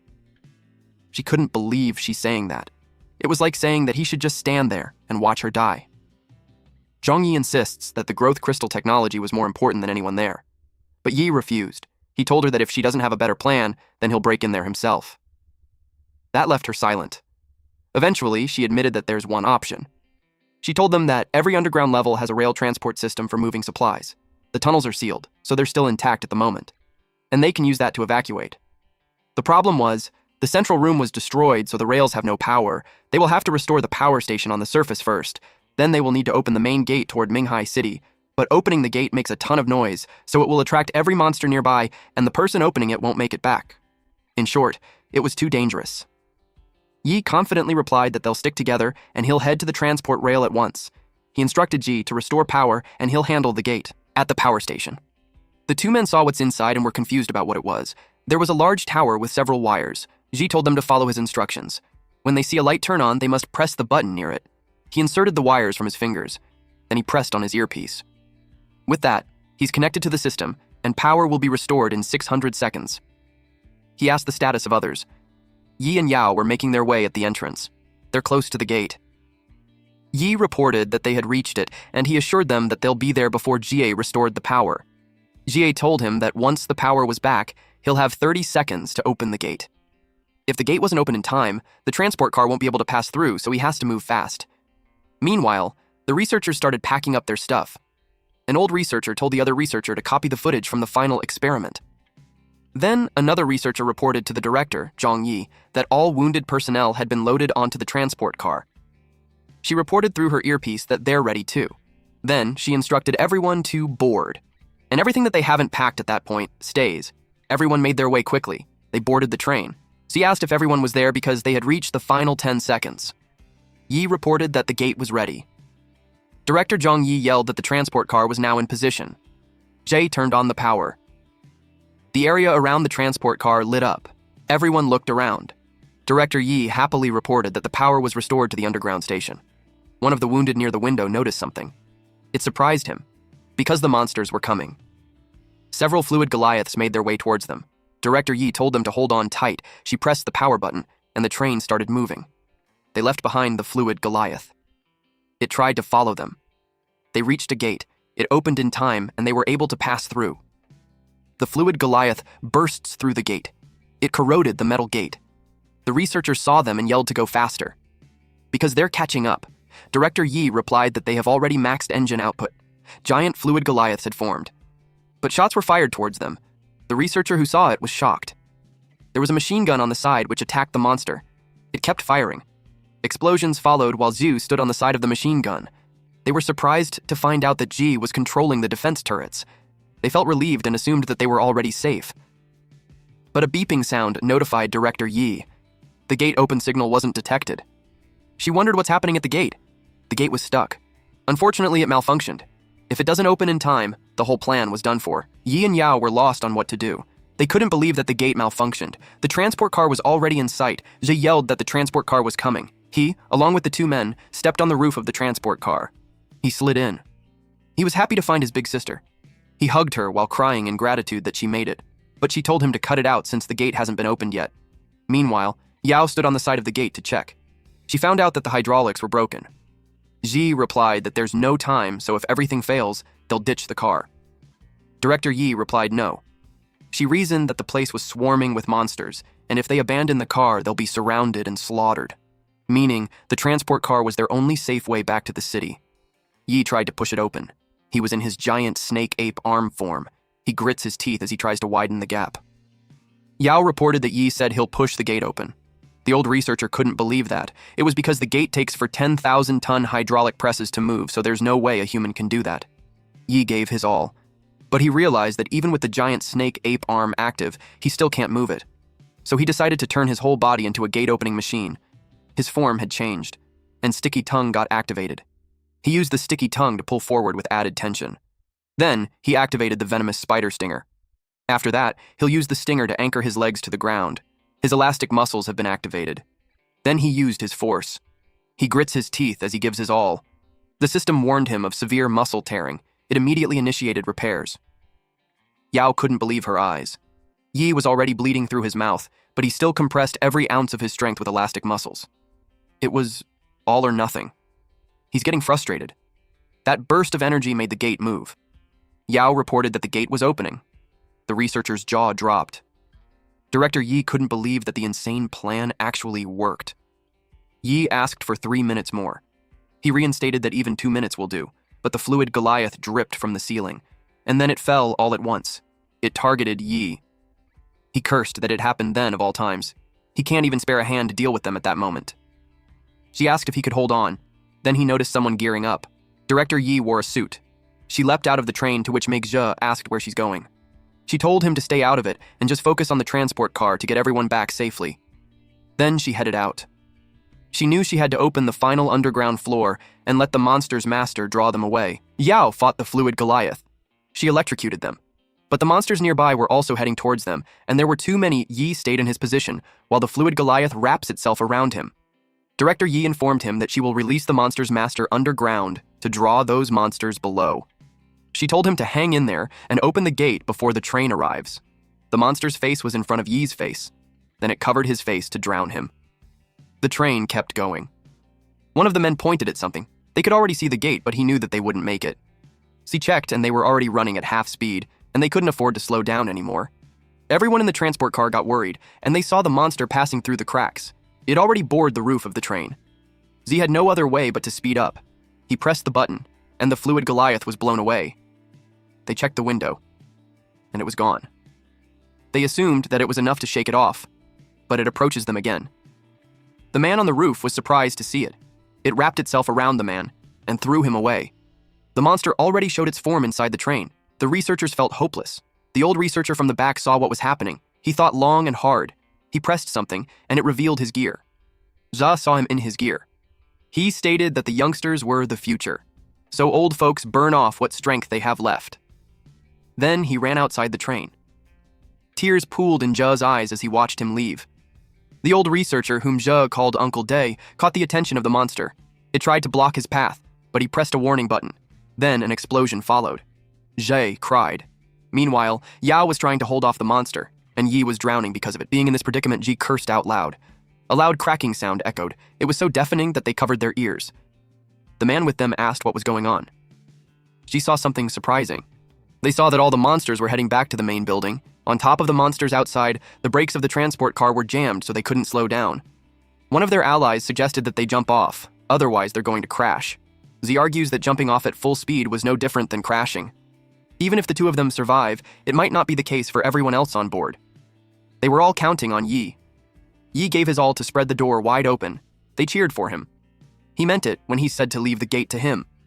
The gate flew as he managed to open it widely. Then he jumped high. Everyone cheered. Yao got in the transport car. So panicked that Yi wasn't getting on it. Yi told them to get the others back to the city first. He promised to save his sister, no matter what. And the transport car couldn't be seen anymore. Meanwhile, at the underground lab's deepest floor, Director Yi filmed something while thinking that all the fluid Goliaths outside were all drawn by this fluid Goliath in the shape of a human. It had a face with small red eyes, and the other fluid Goliaths charged towards it. Director Yi was confused and surprised that they were attacking the Archbeast. The water splashed all around, and the fluid Goliaths were absorbed and merged into the Archbeast. Director Yi realized what was happening. Those monsters weren't just letting their Archbeast devour them. The Archbeast was using some method to lure them in, and they're trying to... The fluid Goliath devoured their own. They had to devour their kin to grow stronger, then they would challenge their own master. They attached the Archbeast, but in just one water slash. The head was cut off. Director Yi thought they were trying to break free. The removed part was getting attached. The Archbeast wrapped its limbs on the devious fluid Goliath, and then merged with it, which created a bright light. Director Yi had to cover eyes from it. It created a splash. Director Yi got curious, so she opened her eyes. And she saw a well-formed human-shaped water. It was surprising, because it looked human with its curly hair, bright blue eyes, and mouth, except for its pearlescent body. She got excited upon seeing the brand new evolution stage of the fluid Goliath. She recorded that it was documented by her from Research Facility Number 12. She hoped that someone would recover the footage someday. But at that moment, she pressed a button. Some small turrets from the ground appeared. She had to deal with it, so she had to spray some mist. It made the fluid Goliath's body crack. The fluid Goliath got confused. It broke free by cutting off the leg and regenerated a new one. Then, it stomped on the turrets. Director Yi didn't expect that. She pointed more turrets at it. It froze its shoulder. Then it spoke. It had just learned how humans use energy. It crushed the frozen arm. Director Yi was surprised to find that the freezing ray doesn't even work. She pressed the button again, and the rays were shot. It got hit on most parts of its body. Unexpectedly, it absorbed it. Director Yi was surprised that it was evolving, and constantly at that. The new stage of Goliath can adapt to enemy attacks, then develop resistance to them. It turned its attention to her, then extended its arm. It was about to grab her. Then it reached her. It realized that it was her who locked it in there. It was curious what would happen if it devoured a human. With a devilish grin, it expressed that it will savor every bite. Director Yi shrieked loudly. She just closed her eyes helplessly. Unexpectedly, in a flash of light, the fluid Goliath's hold on her was loosened. It was surprised, because Yi appeared and saved her. Yi looked at the monster. When Director Yi saw him, her first statement was, "Are you stupid?" She looked worried, because the monster only intended for her to die, but now it was going to kill both of them. Yi stated that he hated the plans where one person sacrifices themselves to save everyone else. He got stronger, so he'd never have to watch that happen again. Director Yi teased him by saying that he's a cringy idiot after all. The fluid Goliath yelled, "That's enough!" Yi glanced at it. Our boy asked if it was the leader of the monsters. He was curious why it was small and where the other monsters went. She told him that it was devoured by it. The fluid Goliath realized that she was the one in charge there. It was furious that she locked it up there and tortured it day and night. Even when it begged, they laughed at it like it was entertainment, and now it wants revenge. Yi glared at it. Yi teased Director Yi by saying that her research methods were a bit excessive. She wasn't embarrassed by it because, in her defense, it got a magic core that evolves endlessly. Yi just smiled. Our boy told the monster that they have turned their world into a wasteland, so there was nothing wrong with asking them to contribute to human science. It claimed that humans deserve to die. It extended its arm to punch Yi. Yi braced for the attack. He got squashed between the fist and the wall. Then the monster grabbed Yi. It raised its arm and threw Yi at the ceiling, which made Yi cough blood. Yi was caught off guard. The monster was already in his face and was about to kick him. Its foot landed at the center of his back, which made him crash on the ground with a powerful impact. Dust filled the air. Director Yi got worried for him. The monster waited for the dust to subside. It watched it carefully. It revealed Yi kneeling on the ground. He didn't expect something that small to have such destructive power. The system notified him that Goliath gains full strength of whatever it devours. Yi used his skills to see its weak point. He had nothing to be afraid of as long as he had that. Then, our boy dashed forward. The monster extended both of its arms and grabbed him in his arms and lifted him up in the air. The cockroach god appeared and informed him that the Goliath continuously evolves to adapt to enemy attacks. Yi complained that he should have informed him earlier. The fluid Goliath tried to rip him apart. It even had a devilish grin while it did that. Yi started to bleed. Yi grits his teeth. Despite the pain, he looked determined. His arm transformed and he was able to slash through the monster. The fluid Goliath was in shock. Yi activated his trait called Corrosive Blade. It was an evolution of the Mantis Scythe and Corrosive Mucus traits. Then, on his leg was the Molten Blade. It was an evolution of the Mantis Scythe and the Molten Core. He kicked the monster, and it was hurt real bad. So it retaliated, but Yi was ready to counterattack too. Their fists met at the center. The impact made Director Yi scream. Then Yi activated the Stinger Carapace. With this, the venom spider tail injects paralytic poison upon contact. The venom crept up from the monster's arm. Then Yi was able to push it back. Director Yi was shocked, because Yi said he was a rare shapeshifter, but he looked like a monster at that moment. He took out his molten blade. He was about to stab it. He unleashed a powerful flame. But to his surprise, it didn't receive any damage at all. The monster let out an evil laugh and told him that he's out of time. Yi noticed that it was evolving way too fast. Just a few hits and it's already resistant to the molten blade. 3 arrows were shot and hit the monster's back. It whipped its head around. Director Yi held a bow and told Yi that she got his back. Yi was taken aback. The monster extended its hand. It was about to reach her. She jumped high to evade its hand. Then she shot another arrow, but the monster just absorbed it. The monster looked infuriated. It was caught off guard. When Yi slashed its hand, it groaned in pain. Director Yi noticed that attacking it with different types of powers at the same time actually works. It said that humans who steal divine power always cling to strength that was never theirs, and that was their greatest weakness. Director Yi cursed out loud. She knew that the fluid Goliath's most dangerous trait is its ability to emit a synchronized harmonic wave outward. Any magic crystal affected by it forms a dampening field on the surface, completely disabling energy release. Immediately, she screamed that it was their chance and they only got one shot. Yi was surprised. She released her arrow and pierced through the monster. She watched its reaction. It counterattacked with sonic waves. They braced for it. Nothing seemed to happen at first, not until her bow lost its light. She was surprised. The monster laughed at them. It stated that a human without a crystal core is nothing but a bug to squash. She fell on her knees. She felt bad that she was very slow. She got worried since its power had completely countered the awakened humans, and there was nothing they could do to stop it. The monster liked the look of despair on her face. It crouched in front of her and told her that it will slowly absorb her, and it wanted her to scream real loudly. Out of the blue, its cheek met Yi's fist. He packed a punch and threw the monster on the opposite side. The monster crashed on the ground. It couldn't believe what happened. Yi glared at it. It wondered how he's completely unharmed. Even Director Yi was surprised. It made her think that he can use abilities without a core. They watched the monster. It cursed at them. It was puzzled on how Yi was still using his powers, but it expanded its arms so it became more muscular, and yelled at them that they're all alone, so there's nothing they could possibly do. It was determined to demonstrate everything they had thrown at him so they could still be completely useless like how it felt. Yi grinned and thanked him for the reminder. He called Fatty to attack. A bright light appeared, and a big foot stomped on the ground. A large, ominous creature appeared. Director Yi's eyes widened in surprise. She wondered if he just summoned a boss. Fatty knelt on one knee. He was large, bulky, spiky, and black. The fluid Goliath recognized him as Bloom and asked why he's there. Yi heard it and realized that the horned warlord in the hidden realm actually had a name. He wondered if there's some kind of connection between them. Fatty glared in response. Then it lifted its fist. Flames swirled around its fist. Then it punched the fluid Goliath. The fluid Goliath blocked its attack with its forearms as it realized that Fatty had betrayed them and became a dog for humans. They stood toe to toe when Fatty summoned his weapon, and the fluid Goliath summoned a sword. Then he attacked. Their weapons clashed. Director Yi had never seen that monster before, and she was surprised that it was overpowering the evolved Goliath. It made her more curious on who truly Yi was. In her head, she questioned if he's truly human. She couldn't believe that a monster that strong actually listens to him. The monsters kept fighting.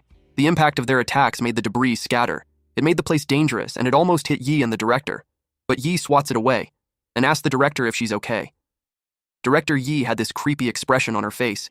He asked her why she's staring at him like that. He admits that he was creeped out. She wanted to dissect him afterwards. But she corrected herself and told him that she'd conduct a full medical checkup on him. Yi was doomed. Director Yi was a true researcher indeed, and his secrets totally blown. Yi was speechless. He tried to come up with something, but Director Yi told him that he doesn't need to lie on the spot like that because she will keep his secret. She told him to hurry and take down the Goliath while she finds a safe place to hide. Those two monsters fought with bare hand and tried to push each other. The fluid Goliath heard what she said, "Hurry up and take me down."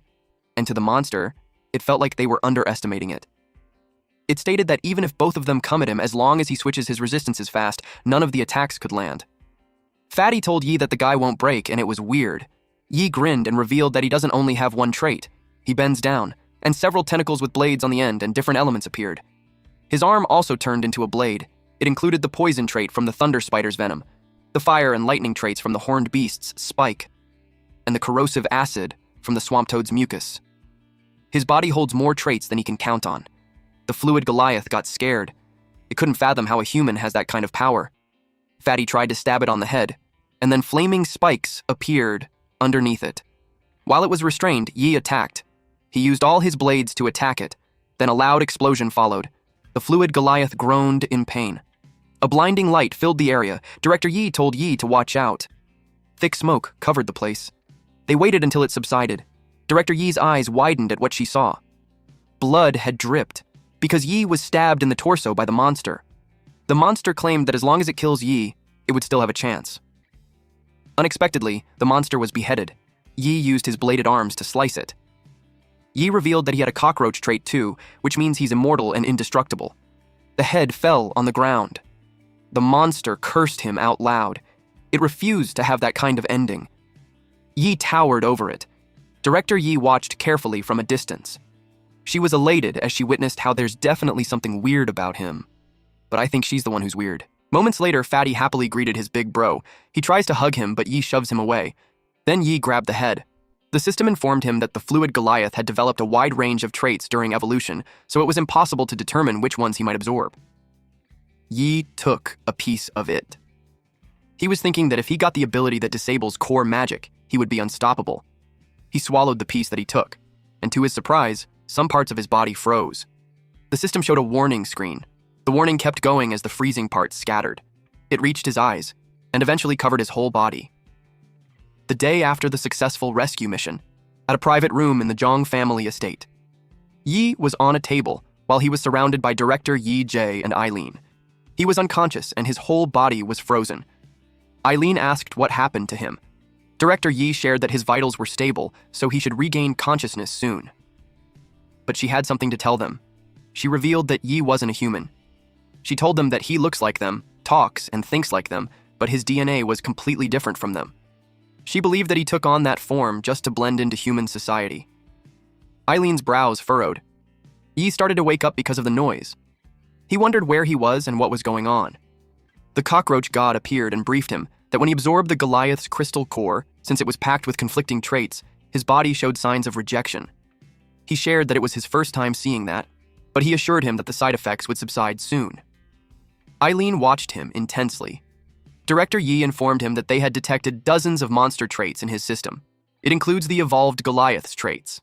She added that if he gains the ability to nullify nearby magic cores, he'll become an enormous threat to humanity. She stated that before he regains consciousness, it could be their last chance. Eileen clarified what she's implying. She asked him if she planned to lock him up somewhere. She bit her lip. Then, she replied, no. She stated that he's even more dangerous than the evolved Goliath, so the best solution was to eliminate the threat completely. Eileen and Z were surprised to hear that. She expressed that he won't let her. Even if she was his big sister, he won't let her lay a hand on his big bro. Director Yi replied that he saved their family more than once, and it was the only reason why she called just the two of them there. Because if the information leaks out, he'll be hunted down and killed. Eileen replied that she won't allow that. She stated that Yi had been fighting monsters ever since he arrived in Narumi City, so she firmly believes that he's on their side. Ji agreed. He added that even if his big bro is a monster, he could be a good monster. That comment prompted the two women to scream at him to be silent. After hearing that, Yi realized that they were debating on how to deal with him. Director Yi questioned them on how they would know that helping them wasn't just part of his act. She reminded them that when they first discovered the fluid Goliath, they thought it was harmless too. But after it grew, it called on its kind and attacked their base. The children who once took care of it died.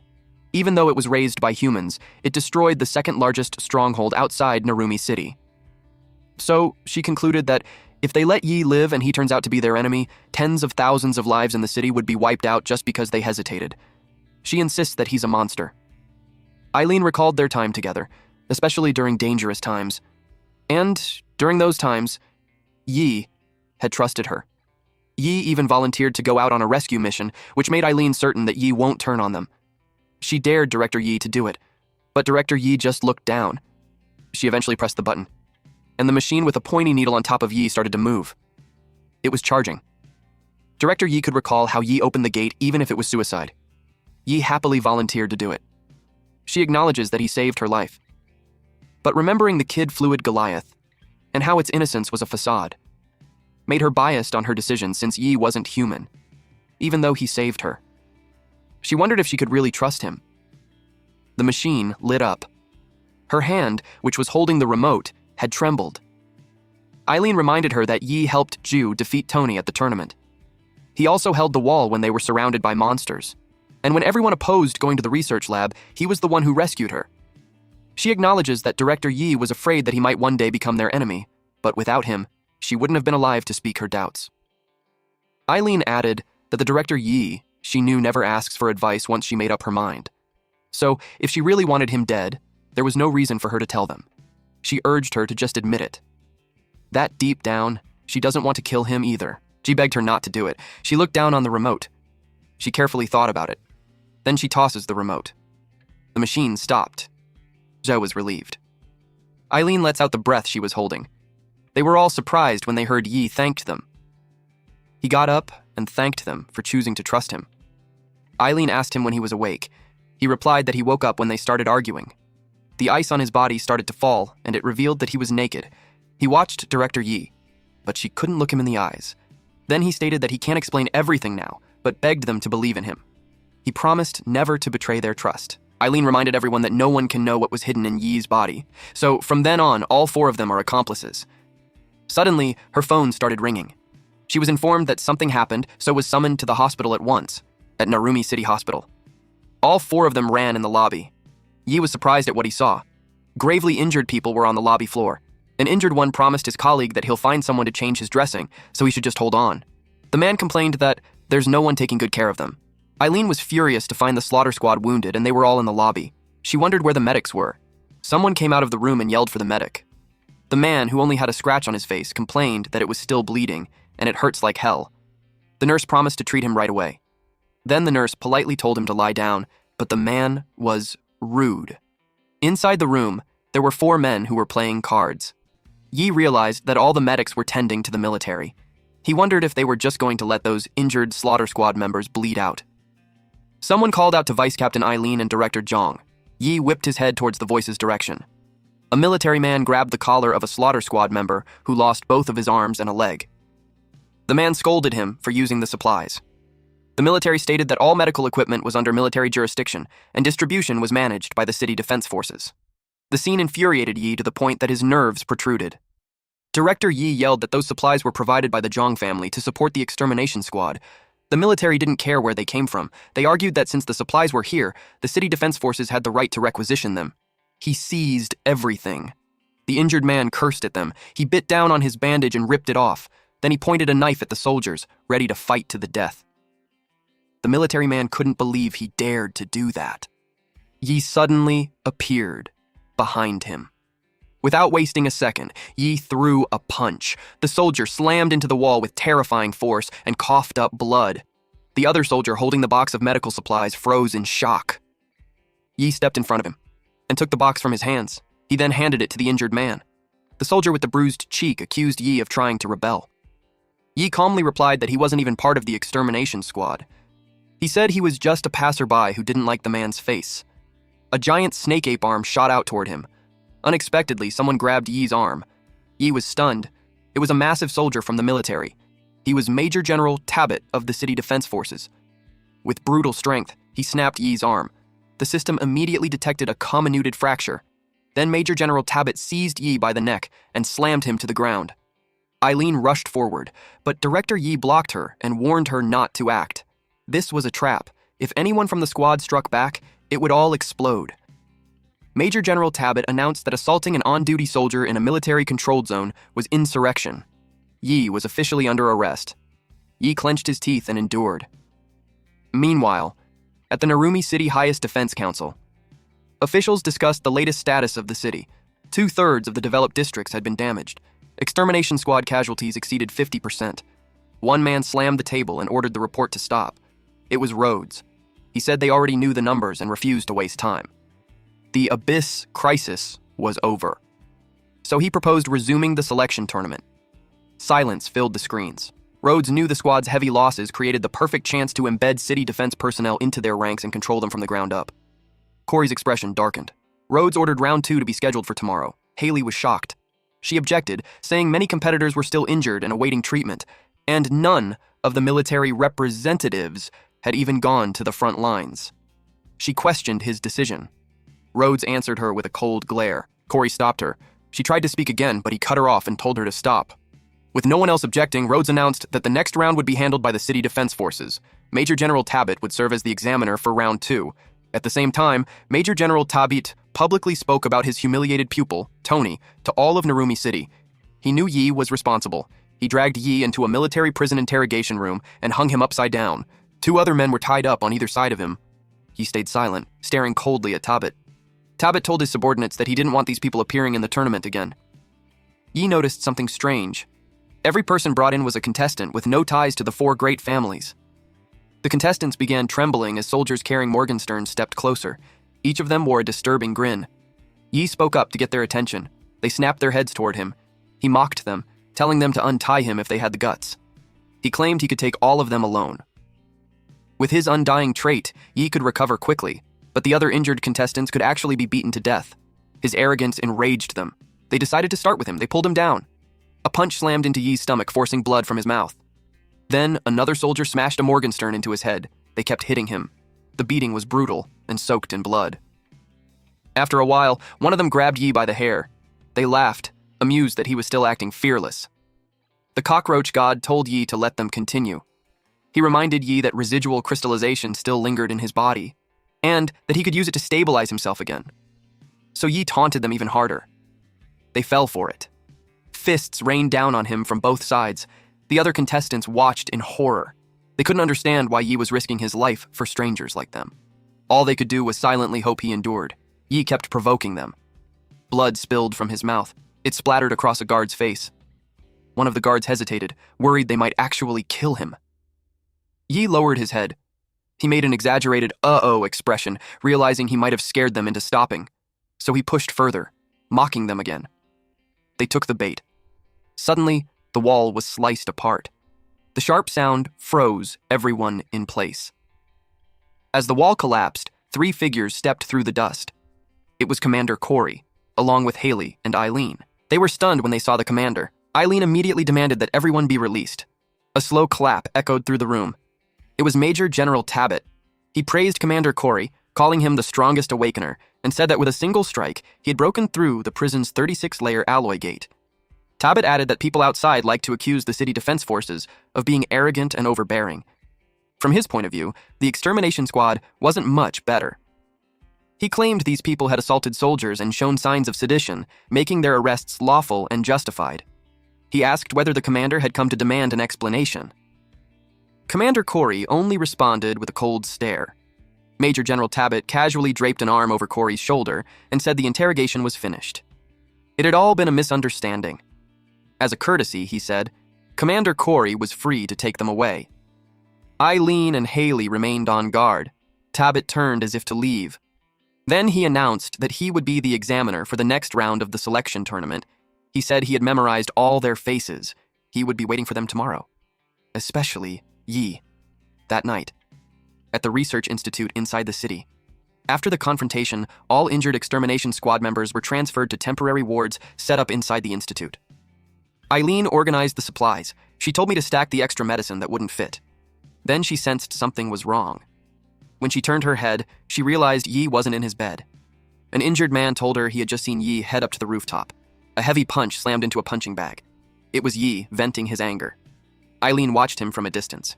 She didn't look amused.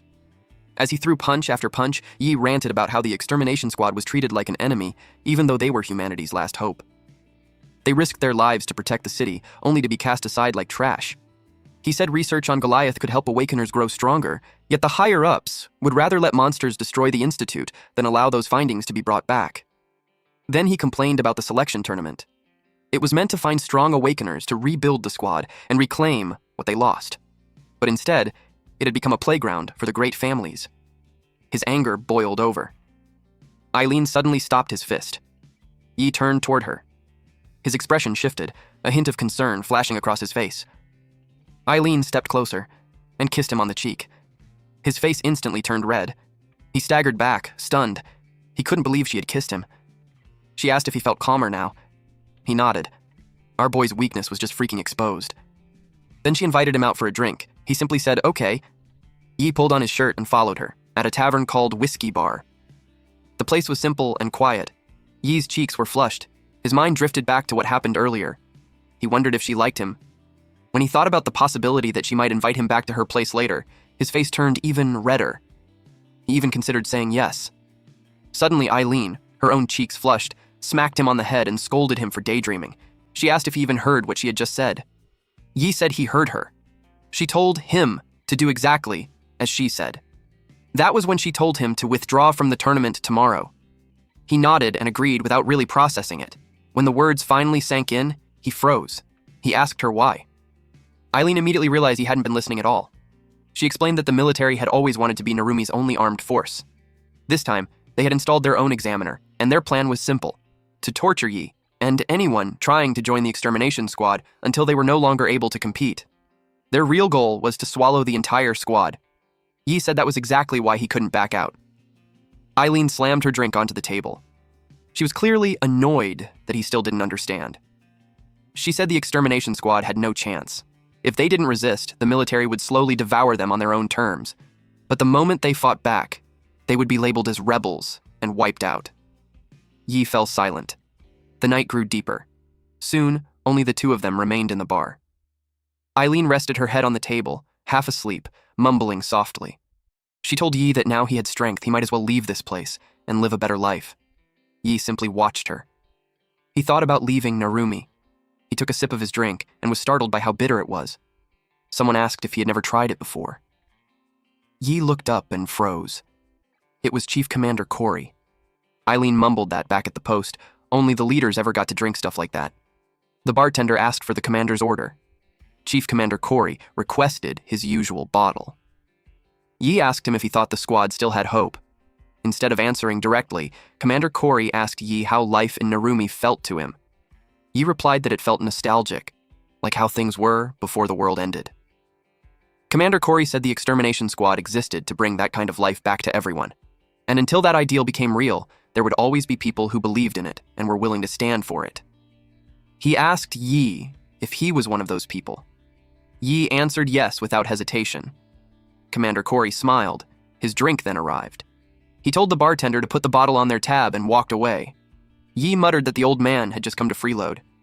Commander Corey laughed and said he was looking forward to Yi's performance tomorrow.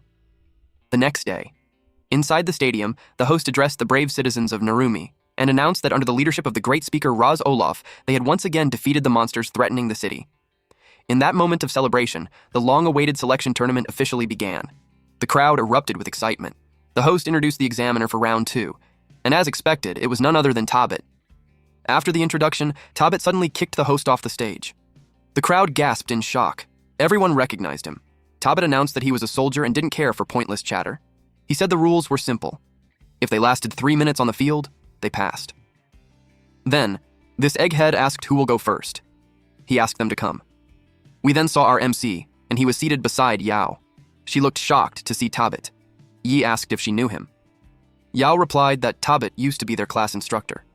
She added that within his first year in the military, he had killed 100 Abyss Lords, a record no one had ever matched. The host announced the start of the round. The first participant charged at Tabit with a hammer, but he was completely unprepared. Tabit drove a knee into him. The man was blasted straight into the wall. Tabit calmly added that he had forgotten to mention something earlier. There were no limits in this round. He told anyone afraid of dying to withdraw immediately.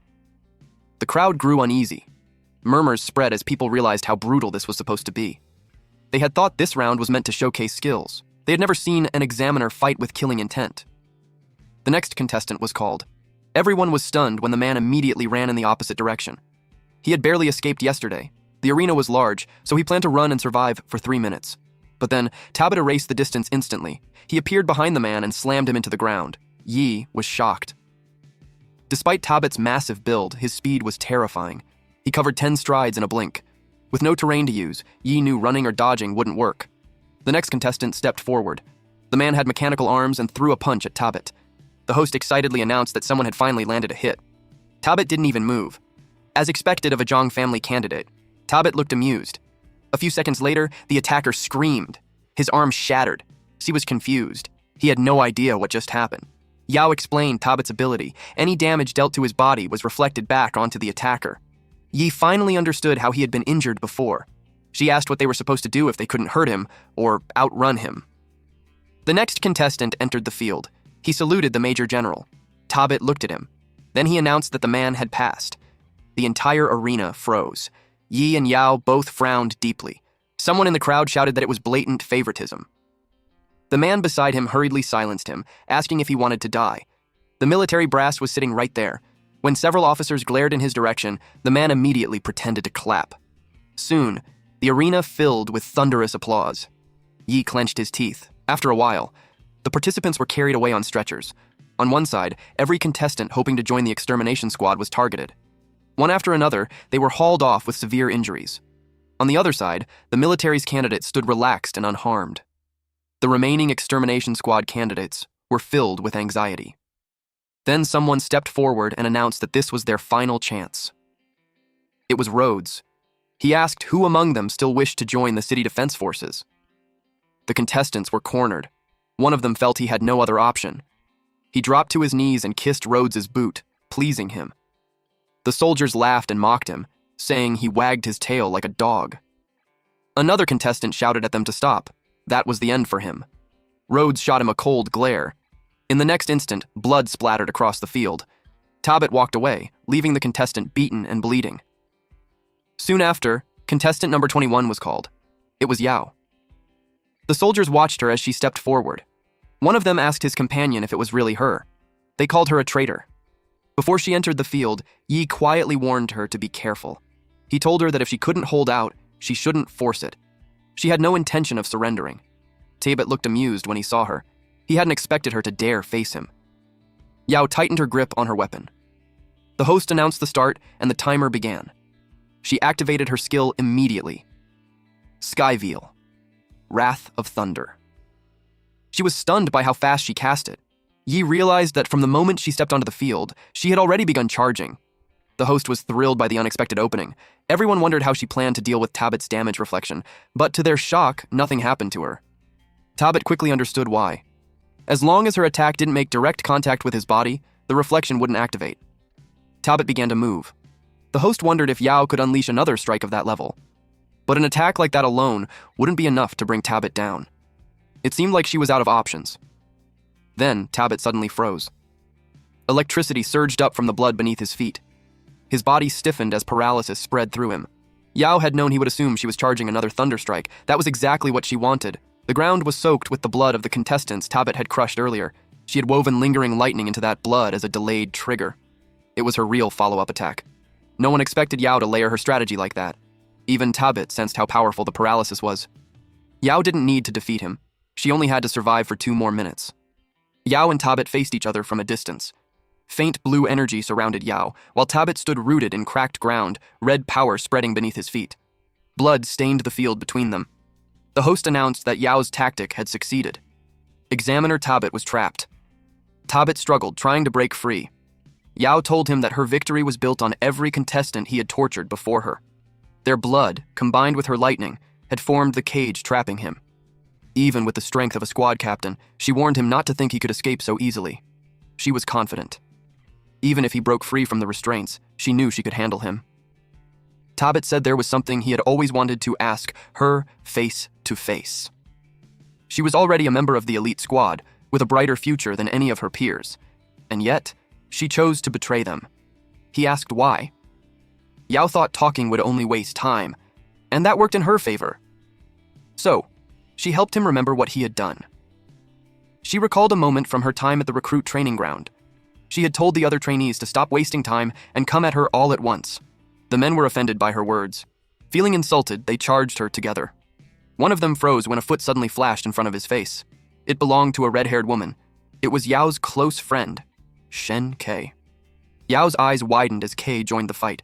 Kei leapt forward. She charged straight at another trainee. Her fist slammed into his face. The last trainee standing panicked as his friend crashed down in front of him. Yao glared at him. She punched him, blood spraying across the area. All 3 men were down. Yao was exhausted. A hand reached out to her. Kei told her there was only one assessment left and that they had to advance together.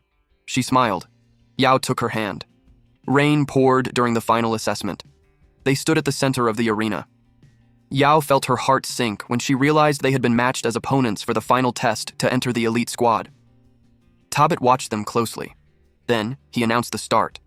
They charged at each other at the same time. Lightning clashed against lightning. They were evenly matched.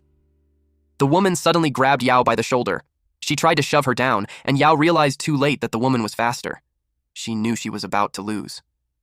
Yao braced herself, but her opponent also stopped and nothing happened. When she felt no pain, she opened her eyes. She froze.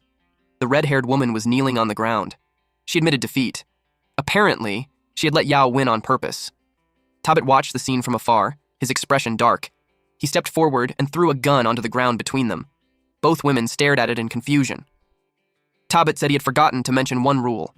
The real condition to pass the match. They had to kill their opponent. The loser would never get another chance. Yao couldn't believe what she was hearing. Behind them, someone refused to do it. 2 candidates dropped their weapons, surrendered, and begged to be released. But then, the military shot them on the spot. Another contestant pleaded for mercy. He was shot in the head. Dread, despair, and terror flooded Yao's face. She stared at the corpses, her body trembling. The red-haired woman demanded to know why they were doing this. Even if they lost, they were still warriors who had fought their way there.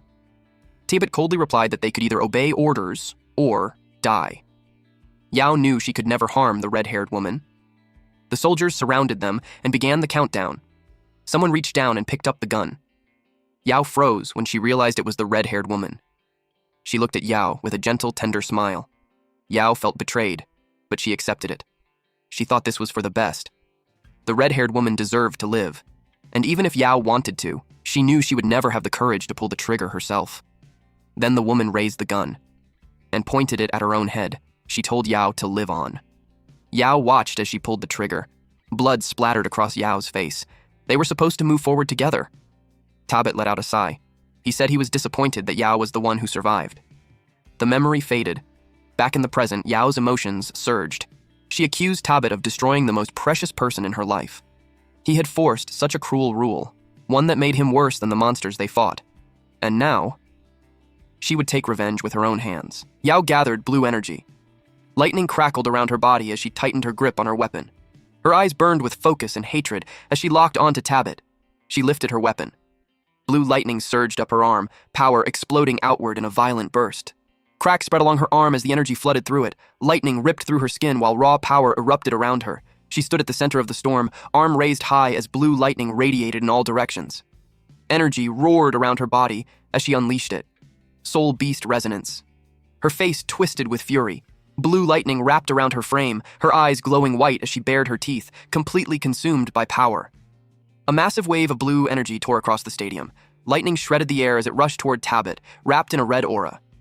Tabit appeared in sharp profile, calm and unreadable. Red energy coiled around him as he watched the incoming attack without a hint of fear. A blinding blue energy sphere slammed into the ground. Lightning exploded, ripping across the field and scattering blood in its wake. From the raging storm, a dragon of blue lightning formed, roaring as it surged forward. The host gasped at the sight of Soul Beast resonance. When a powerful awakener releases a monster's power through their weapon, it's called Soul Beast resonance. Their body manifests the traits of the beast itself, a living proof of mastery. Yi watched without blinking.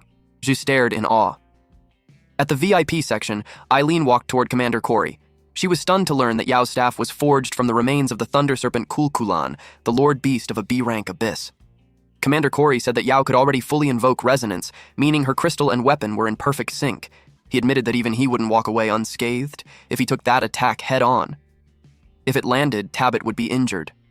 The Soul Beast gathered energy in its mouth and fired it straight toward Tabit. Tabit's eyes widened. His pupils trembled as the overwhelming power crashed toward him. A blinding flash swallowed everything. Only a faint silhouette remained as a razor-sharp beam of blue light cut through the haze. The energy sphere expanded. The ground exploded apart as debris was hurled into the air under the crushing blue glow. The commentator leaned forward, shouting into the mic as he realized Tabit was fully restrained and had nowhere to dodge. Several soldiers stared upward in panic, faces pale as lightning flashed above them. One of them screamed in alarm. Yi and Jay cheered for Yao. Yao wished Shen Ke could see her. She had finally avenged her. The field was left shattered and smoking. Yao stood at its center as the crowd watched in stunned silence. Then a loud laugh echoed across the stadium. It came from Tabit. Everyone froze, unable to understand how that was possible. Suddenly, people screamed for Yao to look behind her. Tabit was already there. He told her it looked like she had been slacking in her training. Earlier, he had torn through the lightning, restraining him. Then he leapt away, leaving behind an illusion to take the hit. He said it was easy to trick her into using her trump card too early. Yao instantly jumped back. The host shouted that Tabit had reversed the battle in an instant, but Yao's reflexes were sharp too. Lightning surged through her veins, boosting her speed. Only 5 seconds remained. People wondered if she could last until the match ended. For those 5 seconds, Yao believed he would never catch her. But she was wrong. Tabit kicked her mid-move. She coughed up blood. Tabit was faster. And now, he was about to stomp on her. Doflamingo style. Tabit stood over her, fist clenched, red energy pouring off his body. Yao lay on the ground, barely conscious, gasping in pain. He seized her by the neck. Red energy crackled around his arm as her face twisted in agony, her breath instantly cut off. He lifted her into the air by the throat, red aura flaring violently as he mocked her, completely crushing any resistance. He countered her attack, forcing her own power to rebound straight back at her. When she finally lost consciousness, he let go and dropped her to the ground. She had been only 1 second away from advancing. That was when everyone understood the truth. It wasn't just close-range attacks. Tabit could reflect long-range elemental attacks, too. His ability was a terrifying, all-encompassing counter. They wondered if anyone could actually defeat him. Tabit raised his foot and told everyone to watch carefully, to witness the fate of a traitor. The spectators froze. Faces went pale, sweat breaking out as the situation turned deadly serious. He declared that worthless failures deserved to die, but his foot was suddenly stopped by Yi. Tabit hadn't expected that. Yi trembled with rage, teeth clenched tight. Ji and Tony stared in shock, their jaws dropping. Tabit hadn't even noticed when the brat stepped onto the field. He had expected his kick to shatter Yi's arm. Yi coldly told him that her match was already over. Then he shoved Tabit backward and declared that the next fight was with him. Yao was rushed away on a stretcher. The host announced contestant number 22, Zhou Yi. He had stunned everyone in the first round by charging straight to the top. His performance during the defense of Minghai City had been just as brilliant. Tony still had no idea how Yi had cheated in the last round, but the humiliation burned deep in his chest. He begged his uncle to take revenge for him. Today, he wanted Yi crushed in front of the entire crowd. The host continued. Both Yi and the other contestants had been eliminated and detained by Tabit yesterday, only released on the morning of the tournament. And, recently, Yao had fought alongside Yi during the rescue mission at Institute 12. This was no longer just a match. It was personal. Neither side intended to back down. Would another challenger fall under Tabit's hand? Or would Yi defeat the examiner and advance, creating yet another miracle? Tony could barely contain his excitement. The host announced the start of the match. Yi leaned forward, ready to explode into motion. He struck first. The host wondered if he could break through Tabit's counter-defense. Tabit caught Yi's fist with one hand. A wave of gasps swept through the crowd. Yi wasn't using any abilities. He was challenging Tabit in pure hand-to-hand combat. Tabit tightened his grip. Yi's attack reflected back onto him. Everyone held their breath. They wanted to see how Yi would deal with it. Then Yi was punched hard in the gut. Tabit sneered and asked if Yi really thought no one had ever tried that trick on him before. Every single one of them had failed. Yi punched back. His fist landed squarely on Tabit's face. Tabit calmly asked if he even understood why no one had ever succeeded. The counter activated, and blood spilled from Yi's face. Tabit shouted that everyone failed because idiots like him never learned grade school math. He explained that fighting him hand-to-hand meant that while Yi was crushed by the counter, he was also being hit by his own strength. Yi tried to punch again. Tabit continued, saying Yi was being beaten by both him and himself. There was no possible way for him to win. Their fists kept colliding. Yi endured it and kept fighting. The host announced that Yi's body was taking massive damage. The crowd wondered how long he could possibly last. He kept fighting. 30 seconds passed. Tabit was struck in the chest. Then he was hit directly in the face. 60 seconds had passed. Yi punched him again. 90 seconds passed, and Yi still hadn't fallen. The next punch sent Yi flying. While Yi was still in midair, Tabit followed up. He raised his leg to kick. Yi slammed into the ground with a thunderous crash, shattering the surface beneath him. Eileen asked what Yi was doing, letting himself be pushed this far. Commander Corey told her not to panic. He was certain it wasn't over yet. Tabit looked down into the crater. Yi lay at the bottom. Tabit admitted that he admired his endurance. He turned away, saying endurance alone would never be enough to defeat him. The host wondered if this was the end for Yi. But then Yi climbed out of the pit. Tabit froze. He had made it out. Gasping for breath, Yi still stood tall. Tabit couldn't believe he was still standing. Yi had used recover. That made Tabit wonder how he could heal so quickly. Yi noticed something. Tabit's body was covered in bruises. He admitted that the counter was annoying, but Tabit still bled like anyone else, and if they had more time, Yi would keep pounding him until he hit the dirt. The realization hit everyone. Yi's strategy was clear. He was relying on recovery far beyond human limits, dragging the fight out until time ran out. Tabit's full-power strikes couldn't finish him, and now the balance was starting to tilt toward Yi. Tabit scoffed and told Yi to save his words for after he lost. A powerful aura exploded from his body. Yi watched him closely. Tabit activated Beast Resonance. Tabit's veins bulged as crackling energy surged through his body. His arm twisted and reshaped, transforming into the head of a beast. More beast heads formed in the air around him, all releasing the skill Howl of the Wasteland Wolf. His eyes sharpened, cold and predatory like a wolf's.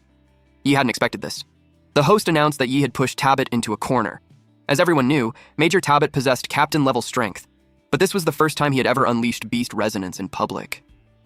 The power was overwhelming. The aura swept into the crowd, injuring spectators. Some were poisoned, while others clutched their bodies in severe pain. Commander Corey commented that compared to Tabit, Yao's Beast Resonance was nothing more than an empty shell. Eileen was furious that an examiner would use Beast Resonance against a single contestant. The situation had gone completely insane. Commander Corey agreed. He was furious as well. He admitted he had tolerated Tabit's double standards toward earlier challengers. He could even excuse his cruelty toward Yao as a personal grudge. But now, he wanted answers from Rhodes, because it looked like they had lost all shame. Meanwhile, in the arena, Tabit told Yi that he had seen plenty of awakened brats like him, people who thought they were untouchable, but he had a message for him. He lectured Yi, saying that only by mastering the beastly power sealed within one's weapon did someone earn the right to face the ruined world head-on. Yi felt the air hardening under Tabit's aura. Even breathing had become difficult. The pressure felt familiar. He had experienced something similar back on the city wall. It made him grin. Now he wanted to see for himself just how strong these so-called veterans really were. The beast roared as it surged forward in a violent wave of energy, towering over the battlefield. It lunged, ready to devour Yi. It slammed into the ground, triggering a massive explosion. Yi leapt away from the chaos.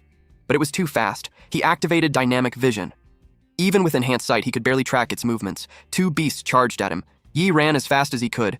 Tabit declared that his strength came from the wasteland hellwolf. Once it locked onto prey, it would hunt until the target was dead. Yi kept running. Then he suddenly stopped. He turned and threw a punch at the beast. His fist connected and shattered the beast's head. For a moment, hope surged through him. But the next attack came instantly. Shards pierced his body from multiple directions. The shattered pieces of the beast flew toward the other one. And it grew even stronger. Yi was once again being hunted. And in such a confined space, there was no way to dodge forever. Then he noticed Tabit. Tabit had switched to ranged attacks. Yi realized Tabit's weak point was now his main body. So he charged straight at him. Tabit didn't move. He simply watched. Yi kicked him in the chest. The result was disastrous. Yi's leg snapped. He hadn't expected the counter, and it was even stronger than his own strike. Tabit's beast arm formed into a sword as he charged forward, and drove it straight into Yi's chest. Yi coughed violently, blood spilling from his mouth. Tabit drove the blade straight through Yi's body in one clean motion, lifting him off the ground as red energy exploded outward. Tabit hurled Yi to the ground. Red energy flashed as the impact shattered the arena floor.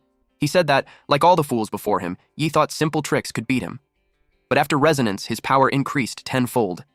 Every attack was returned with double strength. The beast lunged and tore into Yi. Tabit remarked that Yi's absurd recovery was a real problem. Still, it would be humiliating for an examiner to go lethal against a contestant. His sword began to charge with power, because his next strike was meant to end it. Yi struggled weakly. Tony was thrilled, convinced Yi was finally meeting his end. She couldn't bear to watch and covered his eyes. Eileen screamed, "No!" Tabit activated Wolf Howl Severance. Yi's eyes widened. The arena erupted. The host was completely stunned. The explosion was massive, towering high and spreading wide. The audience screamed in fear. Eileen turned pale. Before her was a deep trench carved into the ground. Tabit stood there, expression cold and serious. That strike was absolutely devastating. It didn't just split the ground, it shattered the arena walls, and Yi's condition was unknown. He lay there bloodied, a deep gash across his chest. His eyes had rolled white. Eileen shouted that this was no longer a selection match, it was attempted murder. She agreed and demanded a substitution. The crowd joined in. "Substitute! Substitute!" Tabit frowned deeply. Then, Yi's fist slammed into the ground. He pushed himself up. Tabit sensed movement behind him. Eileen let out a shaky sigh of relief. Even the host was in tears when he saw Yi stand. He announced that Yi had endured Tabit's hardest test. He was still able to fight. Yi's expression was deadly serious. Tabit's face twisted in disbelief, eyes wide, teeth clenched as he shouted that it was impossible. The crowd erupted in cheers for Yi. Yi calmly asked why he was so shocked. He questioned him. Was he really certain that Yi lacked the strength to take him down? He revealed the Goliath crystal embedded in his arm. Then, he unleashed resonance in the VIP section. Rhodes looked down. Someone entered and told him that allowing the proctor to swat contestants around and beat them in front of everyone, it was shameless. The man speaking was Corey. Rhodes looked offended. Corey claimed that for soldiers, only victory mattered. If being shameless led to winning, then pride meant nothing to him. Both of them froze at what they saw. Yi had grown massive, black wings. Yi lit up with excitement when he saw them. He wondered when Yi learned that ability. Someone walked over and explained that Yi had obtained the Goliath crystal while rescuing her in the lab basement. Yi smiled, relieved to see his sister safe. Zhongyi knew that revealing his full monster transformation would raise too many questions. To hide it, he mimicked Soul Beast resonance as a disguise. It was a clever workaround. Time ran out, yet Yi still hadn't knocked Tabit down. He wanted to keep fighting, so he asked Tabit if he would accept a duel. Tabit burst out laughing. He mocked Yi, saying he had never seen anyone use a trash E-rank abyss creature like the white-tailed ptarmigan as a soul beast weapon. He sneered that it was probably the strongest thing Yi could summon. He warned the kid that from now on, there would be no rules. This would be a fight to the death. Tabit unleashed a raging tornado, with his beasts leading the charge. Yi spread his wings and flew away. He circled above it. Then he dove straight toward Tabit. Tabit slashed at him, but Yi leapt upward. He stayed suspended in the air. The host admitted he never expected Yi's soul beast resonance to grant flight. Since Minghai City was founded, fewer than 10 Awakeners had ever taken to the skies. One soldier panicked when he saw Yi airborne, thinking there was no way to fight him. Tony snapped at him for losing his nerve. He reminded him that the Abyss had plenty of flying monsters. Flight alone wouldn't defeat his uncle. Tabit ordered his beasts to pursue Yi.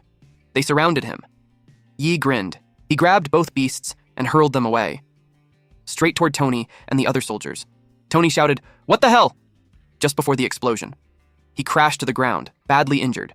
Several teeth were gone, and he could barely open his left eye. Eileen praised Yi for the clean hit. Yi casually claimed his hand slipped. Tony screamed at his uncle, demanding that he finish Yi and make sure he died. Tabit seized one of the beasts, using it to lift himself into the air and slip behind Yi. He believed Yi's back was wide open, full of flaws. He thrust forward, convinced that Yi was finally finished. Yi told Tabit that he was too slow. He blocked the sword with his wings. Tabit demanded to know why Yi kept sabotaging the military's plans. They had spent years arranging for the city defense force and the extermination squad, the city's two armed powers, to merge during the tournament. If the plan succeeded, he was willing to throw away his pride and his name in front of all Narumi. Otherwise, one day, the two factions would tear the city apart. Yi looked confused. With a calm expression, he asked what that had to do with him.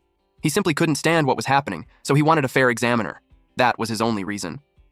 Tabit grew irritated. He called Yi stubborn. At the same time, he unleashed beast claws connected to his body by long tentacles. They wrapped tightly around Yi's ankles. Then he yanked him down. Yi couldn't react. Tabit slammed him into the ground. More tentacles lashed out. They pinned Yi firmly in place. The beast's bonehead shattered, sharp fragments scattering everywhere. The fragments clung to Tabit's sword. They formed a long, razor-sharp bone blade. In an instant, Tabit unleashed a technique even stronger than before. Yi raised a single finger. He told Tabit that he could defeat him with just one finger. Tabit scoffed. He couldn't believe Yi was still talking nonsense while standing at death's door. He unleashed Wolf Howl Prison, breaking Mountain Split. Yi shaped blades from his feathers. He pointed straight at Tabit. He activated his skill, Feather Blade Storm. Eileen screamed for him to stop. If Tabit took a hit that strong and reflected it, Yi would be finished. But the two fighters in the arena were exhilarated. Their beasts clashed head-on. Tabit's beasts were pierced through by the blades. A pillar of red energy shot straight into the sky, ripping through the air as debris and sparks exploded outward. Even the host was blown off his feet. Eileen clung to the railing and covered her eyes against the violent wind. The storm continued to roar. Then it slowly faded from the arena. It revealed Yi still standing, and Tabit, impaled across multiple parts of his body. The crowd grew tense. Tabit was weakened, yet he smiled, convinced he had won, because the counter would return the attack at double strength. Yi calmly revealed that he had noticed something during their earlier exchanges. If Tabit didn't release the stored damage in time, it would rebound onto him instead. Tabit collapsed to the ground. The host stood frozen. He announced that Tabit had fallen. No one could believe that the man known as the 100 Ghost Slayer had actually lost. He told the audience they had just witnessed a historic moment. A contestant had defeated a proctor in the selection trials. He urged everyone to join him in announcing the winner. Zhou Yi raised his fist, blood streaking his face, standing tall as the crowd shouted his name in celebration. The crowd erupted. Yi's victory unleashed months of pent-up anger and frustration across the stands. Amid the deafening cheers, Tabit was stripped of his examiner status. At the exit tunnel, Yi endured his injuries, especially the deep cut across his chest. The system detected overcharge, halving his recovery rate. Yao couldn't fully monster shift into fighter form in front of that many people, so Yi copied Yao and Tabit, triggering resonance through the crystal. The backlash was brutal. There was no way he could use it again anytime soon. He froze when someone suddenly appeared. It was Eileen. She rushed forward and hugged him tightly. She admitted she never thought he would actually beat Tabit. She congratulated him. He blushed, completely speechless, her chest pressed against him. His nose started bleeding. She noticed, and slapped him. He stared at her, confused. Eileen snapped that she had been on edge the entire time he was exchanging blows with Tabit. He couldn't say a word. She grabbed him by the collar and shouted that if that move hadn't landed, he would have been finished. She demanded to know when he started using beast resonance. She complained that he never told her. She asked if he had been hiding it from her too. Then she slapped him again, and grabbed his neck once more. He hurriedly promised to explain everything when they got back. Suddenly, someone took his arm. It was Zhong Yi. She asked him how the crystal she gave him had worked out. She leaned in, then whispered that she had even better ones at home. She teased him, suggesting he reconsider marrying into their family. He stiffened at her words. Eileen immediately grabbed his arm and shouted at Zhong Yi, calling her an old witch and demanding to know what she was doing. She yanked Yi toward herself, but Zhong Yi seized his other arm and pulled back, telling him to ignore that violent woman. They tugged him in opposite directions, and Yi could only think that he had somehow wandered into a legendary battlefield of love. Suddenly, several people approached. He turned to look. It was the injured contestants. One of them told everyone to line up. Yi was surprised to see those who had been eliminated by Tabit. They all saluted him. Confused, he asked what was going on. They thanked him. They explained that Captain He Lingxiao of the Extermination Squad would serve as the proctor for the upcoming rounds. Everyone tested by Tabit would have their results re-evaluated. Those eliminated could advance if they passed a second assessment. They thanked Yi for defeating Tabit and giving them a fair chance. He felt relieved hearing that. She pushed Yao's wheelchair forward. Despite her injuries, she tried to stand and complained that Yi had flattened Tabit before she got the chance. She promised to repay that debt in person. She coughed up blood. Yi rushed forward to support her. He felt her body trembling. She clenched her teeth as she thanked him. Yi was deeply moved by her gesture. But then, some men marched in. They raised their guns. The group was led by Tony. He declared that time was up, yet Yi had refused to leave the stage. He accused him of deliberately provoking and injuring the examiner. He claimed Yi incited civilians to resent the military and even attacked spectators on purpose, injuring many people. They suspected that Yi intentionally disrupted the order of the selection trials and used it as cover to harm others. So he ordered Yi to come with them. Yi was stunned. The injured contestant stepped forward and shielded him. They shot back that Tony was spouting nonsense. They warned him that if he wanted to lay a hand on Yi, he would have to go through them first. Tony froze. He demanded to know if they were planning to resist the law. These men had reached their limit with the military thugs. They were no longer afraid of being beaten down. Suddenly, a familiar voice rang out, sending a chill through the air. The speaker declared that the match wasn't over yet. It was Commander Corey. Rhodes stood beside him. Rhodes glared and scolded Tony, snapping that he was next on duty, yet had chosen to stir up chaos instead. He ordered him to return to his post immediately. Tony trembled so badly that he stuttered as he responded. Then, Tony, the weakling, left with Rhodes. Commander Corey then turned to Yi and told him that from the moment he defeated Tabit, he had become the brightest rising star in Minghai City. Whether he liked it or not, both fortune and trouble would soon come knocking. He advised Yi to stay sharp. Yi frowned. Later that night, at Minghai's top luxury hotel, Cloud Pavilion, Yi was stunned. He was told that every room was fully booked. They had no choice but to look for another place. Suddenly, someone stepped forward and called out to him. The man introduced himself, saying he had reserved Cloud Pavilion. He invited Yi to join him for a meal. He was from the Bai family, Bai Haoyu of the intelligence department. Yi was shocked. The others grew cautious. They entered a private area and sat around a large round table. Eileen knew the Bai family was a close ally of the military. She couldn't help wondering what he wanted. Haoyu clapped his hands. Servers brought out several trays. The first tray opened, revealing the severed hand of the B-rank Abyss Lord, Bear God Erahan. Yi was both shocked and confused. The second tray revealed the spine of the savage beast Scutulus, a rare monster from an A-rank Abyss. Next came the wings of the Bazek Dragonkin. Haoyu explained that Yi wouldn't find a more complete set anywhere in Minghai. These were extremely rare monster remains. Even Eileen knew they were almost impossible to purchase. The cockroach god grew excited. It detected rare traits and urged Yi to find a way to devour them as soon as possible. Haoyu smiled at the reaction. He said he wanted to be friends. He had heard Yi liked collecting monster parts, so he prepared these as gifts. Yi wondered how he knew. She asked Haoyu if this was a threat. Haoyu told him to relax. There was nothing in Minghai he didn't know. He wasn't tailing Yi specifically. It was simply his job. He said he genuinely wanted to be friends. He asked Yi if he was willing to befriend the Bai family. Suddenly, a woman stepped forward and spoke coldly, declaring that the fleet was bait in a rotting world. Everyone stiffened. She continued, saying that only by offering oneself to holy power could filth be cleansed and the spirit purified, opening a future for all. It was Saintess Karen User. She declared that this place was a den of corruption. On the Saintess's side, a pale, muscular creature crouched low on the floor, its body tightly wrapped in black bindings.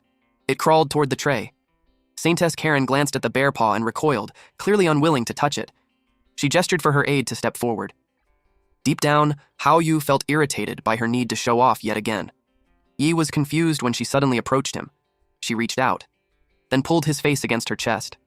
She called him the Holy Sun and asked if he could hear her heart. Eileen froze in shock. Yi's nose started bleeding.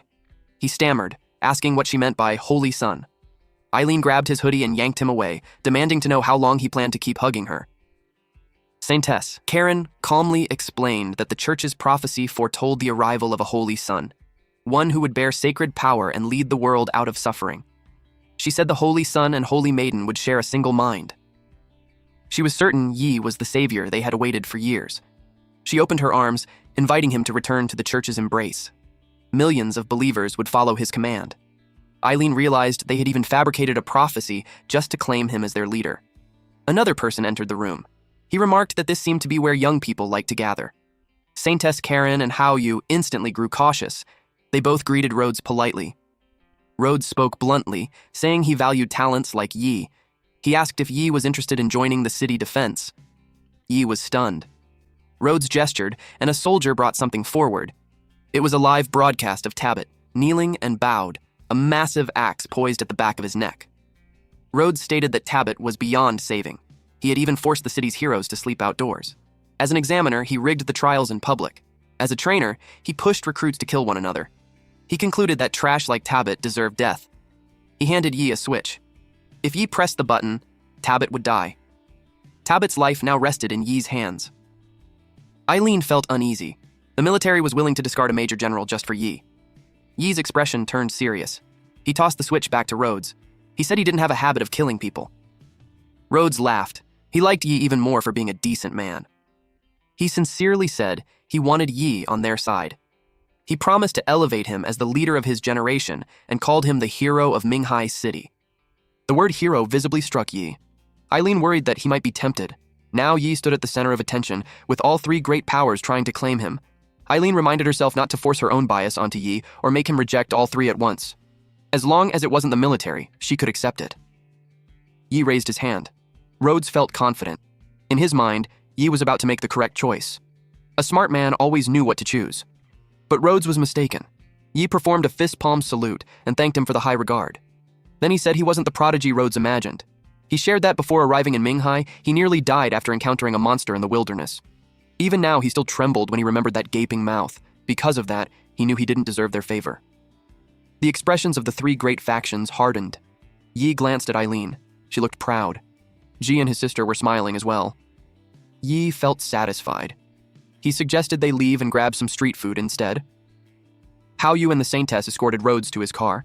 Before getting in, Rhodes told them that since Yi belonged to none of them, they would proceed with the plan the three houses had agreed upon, eliminating him in the third round. Hao Yu sighed, muttering that it was such a waste. Saintess Karen clasped her hands and prayed for Yi's peace. The day of round 3 finally arrived. They gathered inside the training hall. Commander Corey and Eileen stood before the abyss gate. A thick mass of green, vine-like tendrils lay coiled together, with a single purple flower blooming at the top. It looked organic, eerie, and alive. The purple bud began to twitch as if it were about to vomit. The audience immediately realized who the final round examiner was. It was Captain Haley of Squad 10. She congratulated everyone for making it this far and announced the rankings after the first 2 rounds. The results appeared on a massive screen. Yi scored 100 points in round 1 and 100 points in round 2 for a total of 200. Tony earned 49 points in round 1 and 95 in round 2, totaling 144. Hao Yu scored 38 points in round 1 and 90 in round 2, reaching 128. Karen had 35 points in round 1 and 92 in round 2, totaling 127. Ji earned 50 points in round 1 and 71 in round 2 for 121. Yao scored 21 points in round 1 and 98 in round 2, totaling 119. Yi led by 56 points, but round 3 could still overturn everything. Haley then explained the rules for the final round. The screen displayed the C-rank abyss, Chiang Mountain. They would survive for 10 days inside Chiang Mountain and hunt the monsters dwelling there. The mountain contained 4 monster tiers, Private, Knight, Guardian, and Lord, worth 1, 10, 50, and 100 points respectively. Over the 10 days, all hunt points would be added to their existing scores. The top 10 would officially join the extermination squad. Given their average strength, even Lord-tier monsters could be defeated with proper teamwork. They were allowed to form squads of up to 3 people. Teammates were forbidden from attacking each other and would split points evenly. Forming a team improved survival chances, but it also locked their relative rankings, so she warned them to choose wisely. She added that squads 1 and 10 would do their best to keep them safe inside the abyss, but if they failed to arrive in time, she would simply feed whatever remained to her cute little babies. The room went pale. They were given 30 minutes to prepare. After that, the trial would begin. People immediately rushed toward Yi. They wanted to team up with him. He was quickly surrounded by contestants, but he refused them all. They were stunned. He couldn't team up with everyone, and once the trial began, he believed the farther they stayed from him, the better. One group stepped forward and bragged about their numbers, claiming they could back him up.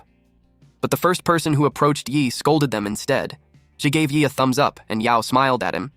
Then Jay froze when he saw the Saintess accompanied by several towering men approaching him. He sensed them and turned around. He calmly stepped aside and let them pass. He asked Yao if she felt it too.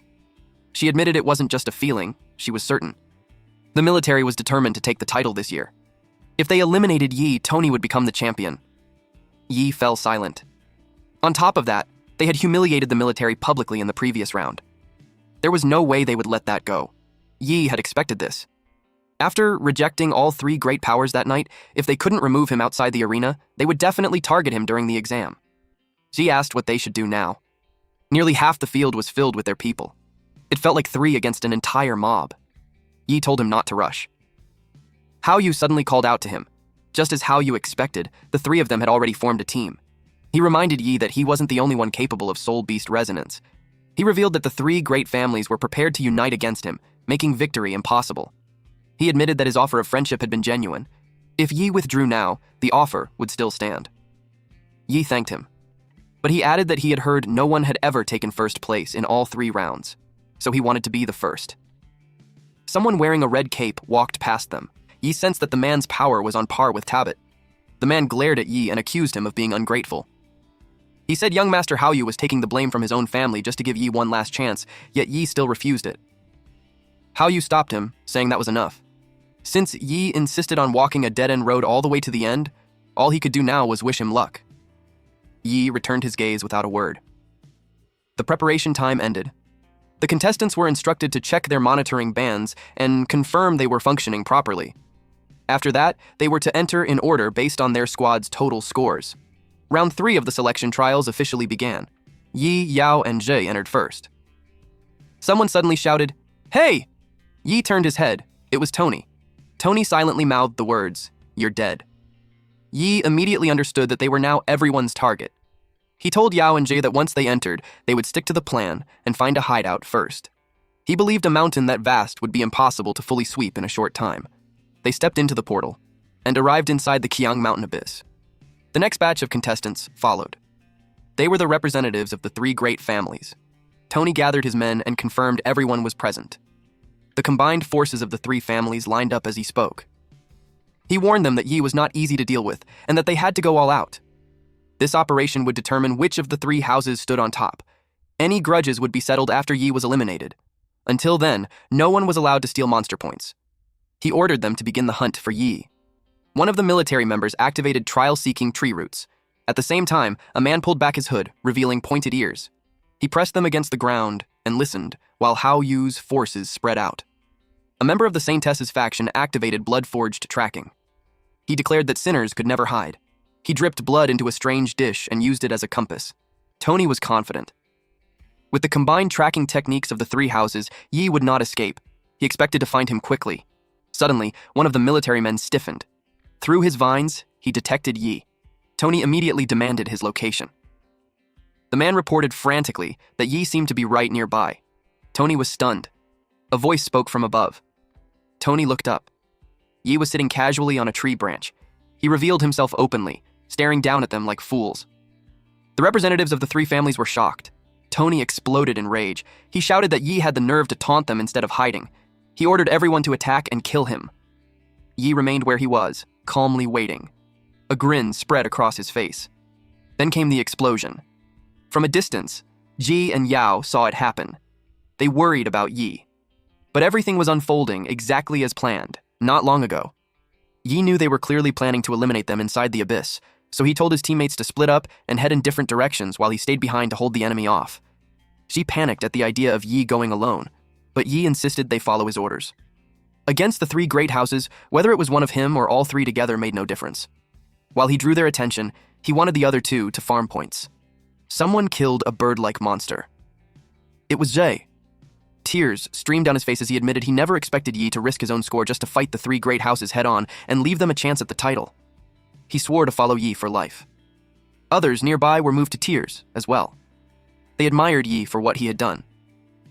Before entering the trial, they believed they had zero chance of reaching the top 10. They pushed themselves harder. They needed to kill more monsters and earn more points. They refused to waste Yi's goodwill. Lightning crashed down. Yao struck a massive ape monster. It slammed face first into the ground. The participants behind her finally understood how to rack up points. Yet Yao couldn't stop worrying about Yi. She recalled all the times he had helped her. That made her wonder if he liked her. But she also knew how close he was to Vice Captain Eileen and Zhang Yi. Her heart fluttered at the thought that he might be trying to keep her as a secret fling. Now she wondered how she could ever repay such a huge favor. Around her, other participants also felt indebted to Yi.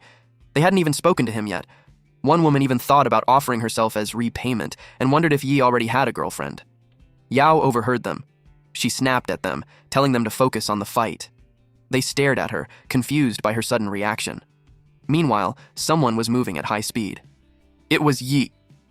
He flew through the terrain while Tony and the others chased after him. Tony shouted that Yi's soul beast resonance would eventually run out, so they just needed to stay on him. One of the military men reported that Yao and Jay had already surpassed Tony's score. Tony dismissed it immediately. As long as they killed Yi, they would still have plenty of time to clean up the rest. Yi heard everything. He found it amusing, because he wasn't just buying time. With enemies constantly around him, he wasn't as agile as when moving alone, which meant he couldn't execute the next phase yet. An ape monster suddenly blocked his path. More monsters emerged. There was something they didn't know. Yi had the ability to hide in the middle of a monster herd. He burst out of the forest and rushed toward the shoreline, where a massive group of monsters had gathered. Carabao-like beasts stood by the lake, drinking water. The soldiers chasing him panicked. They quickly reported to Tony that a herd of spineback dromedaries was ahead. Yi had deliberately led them straight into it.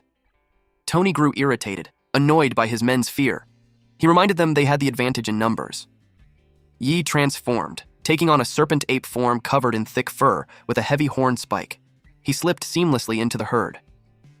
Tony and his men stopped at the edge of the monsters. Tony's fury boiled over. Yi was still hiding. He ordered his men to move in and search. They began inspecting the monsters one by one. The men scattered among the monsters asked each other if anyone had found Yi, but no one had seen him. Yi grinned. He decided to stir things up. He drove his claws deep into a monster's body, forcing it to let out a deafening roar. The other monsters responded with roars of their own. The soldiers panicked as the spinebacks began to lose control. Tony shouted orders for them to kill everything in sight so they could snag some points as well. But to his shock, even more monsters were hiding in the darkness. Apes and birds emerged one after another. They closed in from all sides. The monsters, including the spinebacks, advanced together. Tony yelled at his men not to let a single beast escape. They needed to kill them all and take the points. The battlefield descended into chaos as contestants fought desperately. Tony stabbed an ape and lifted its massive body with one arm. He shouted for everyone to finish quickly so Yi wouldn't get too far. Red energy surged violently, tearing through the air in streaks as crushing pressure slammed down like a sudden storm. Powerful gusts ripped through the treetops. Leaves and debris shot across the night sky as the forest bent under the overwhelming force. A monster collapsed after being cut down. Soon, bloodied monster corpses piled up before the exhausted soldiers. Tony checked with the Saintess to confirm whether they had lost Yi. She answered that he was still nearby. One soldier suddenly froze. He checked his monitoring band. It showed 0 points. The same was true for Tony and the others. Confusion spread across their faces.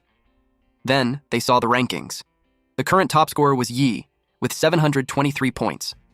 They had no idea. Yi was camouflaged on a tree branch directly above them. Yi smiled. At that moment, the trait Chroma Camouflage was active. Derived from the common forest mutant chameleon, it allowed the user to blend perfectly into their surroundings. According to the rules, only the one who landed the killing blow earned points. So as long as Yi delivered the final hit, every point would belong to him. Earlier, he had released Little Fatty and ordered it to finish off every dying monster. Little Fatty tore into the weakened beasts, killing them one by one, and Yi quietly harvested all the free points. Meanwhile, Haoyu crouched down and examined the monster corpses. Haoyu immediately realized that Yi was the one behind it. Tony erupted in rage, furious that they had been fooled again. Deep down, Yi thought they shouldn't celebrate yet. This was only the beginning. He was about to show them what a real trick looked like.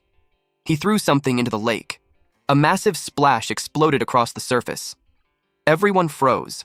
The water began to churn. Then something rose from beneath it. A gigantic water dragon serpent burst out, releasing a thunderous roar. Its cold eyes locked onto them. Shock and fear spread instantly. This was the ruler of the lake, Gu Yesu, the king of Mirror Lake. Enraged that its slumber had been disturbed, it radiated overwhelming pressure. This was a boss-level existence. They were horrified. Tony barked orders for everyone to prepare for battle. Haoyu understood immediately. Yi had deliberately provoked the beast to pin it on them. Retreating was the logical choice. But Tony refused. With elites from every major power present, he claimed there was nothing to fear from a single boss. Yi silently agreed.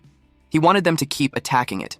If they ran, he wouldn't be able to steal their points. Gu Yesu struck. Tony ordered everyone into defensive formation. They activated the crystals on their arms. A massive barrier expanded outward. Gu Yesu's attack crashed down from above. The barrier barely held as the impact shattered the ground beneath them, cracks spreading like spiderwebs. A violent gust of wind followed. Yi was impressed. Not a single one of them was injured. Several hooded figures moved next. They lunged toward Gu Yesu. They tore off their cloaks. An activated beast soul resonance. Claw-like hands slammed into the dragon's head. Yi was stunned. He remembered Haoyu's earlier words. There were others capable of soul beast resonance. He hadn't expected even Haoyu's subordinates to possess it. The cockroach god urged him to look closer. Yi shifted into his fighter form and activated his eye skill. Blood seeped from the men's arms. Yi noticed the unnatural glow of monster components. He realized the truth. They had grafted monster limbs directly onto human bodies. Next, the saintess issued a command. Her followers stepped forward. They removed their cloaks. Beneath them were massive reptilian shells, etched with talismans. They clasped their hands and began to pray. All right, that's it for today's story. If you want the weekly chapter updates for this series, those will now be uploaded on my second channel, Manhwa Updater. So if you don't want to miss what happens next, make sure to check it out and join the update gang. Thanks for watching, stay cool, stay awesome, and I'll see you in the next one.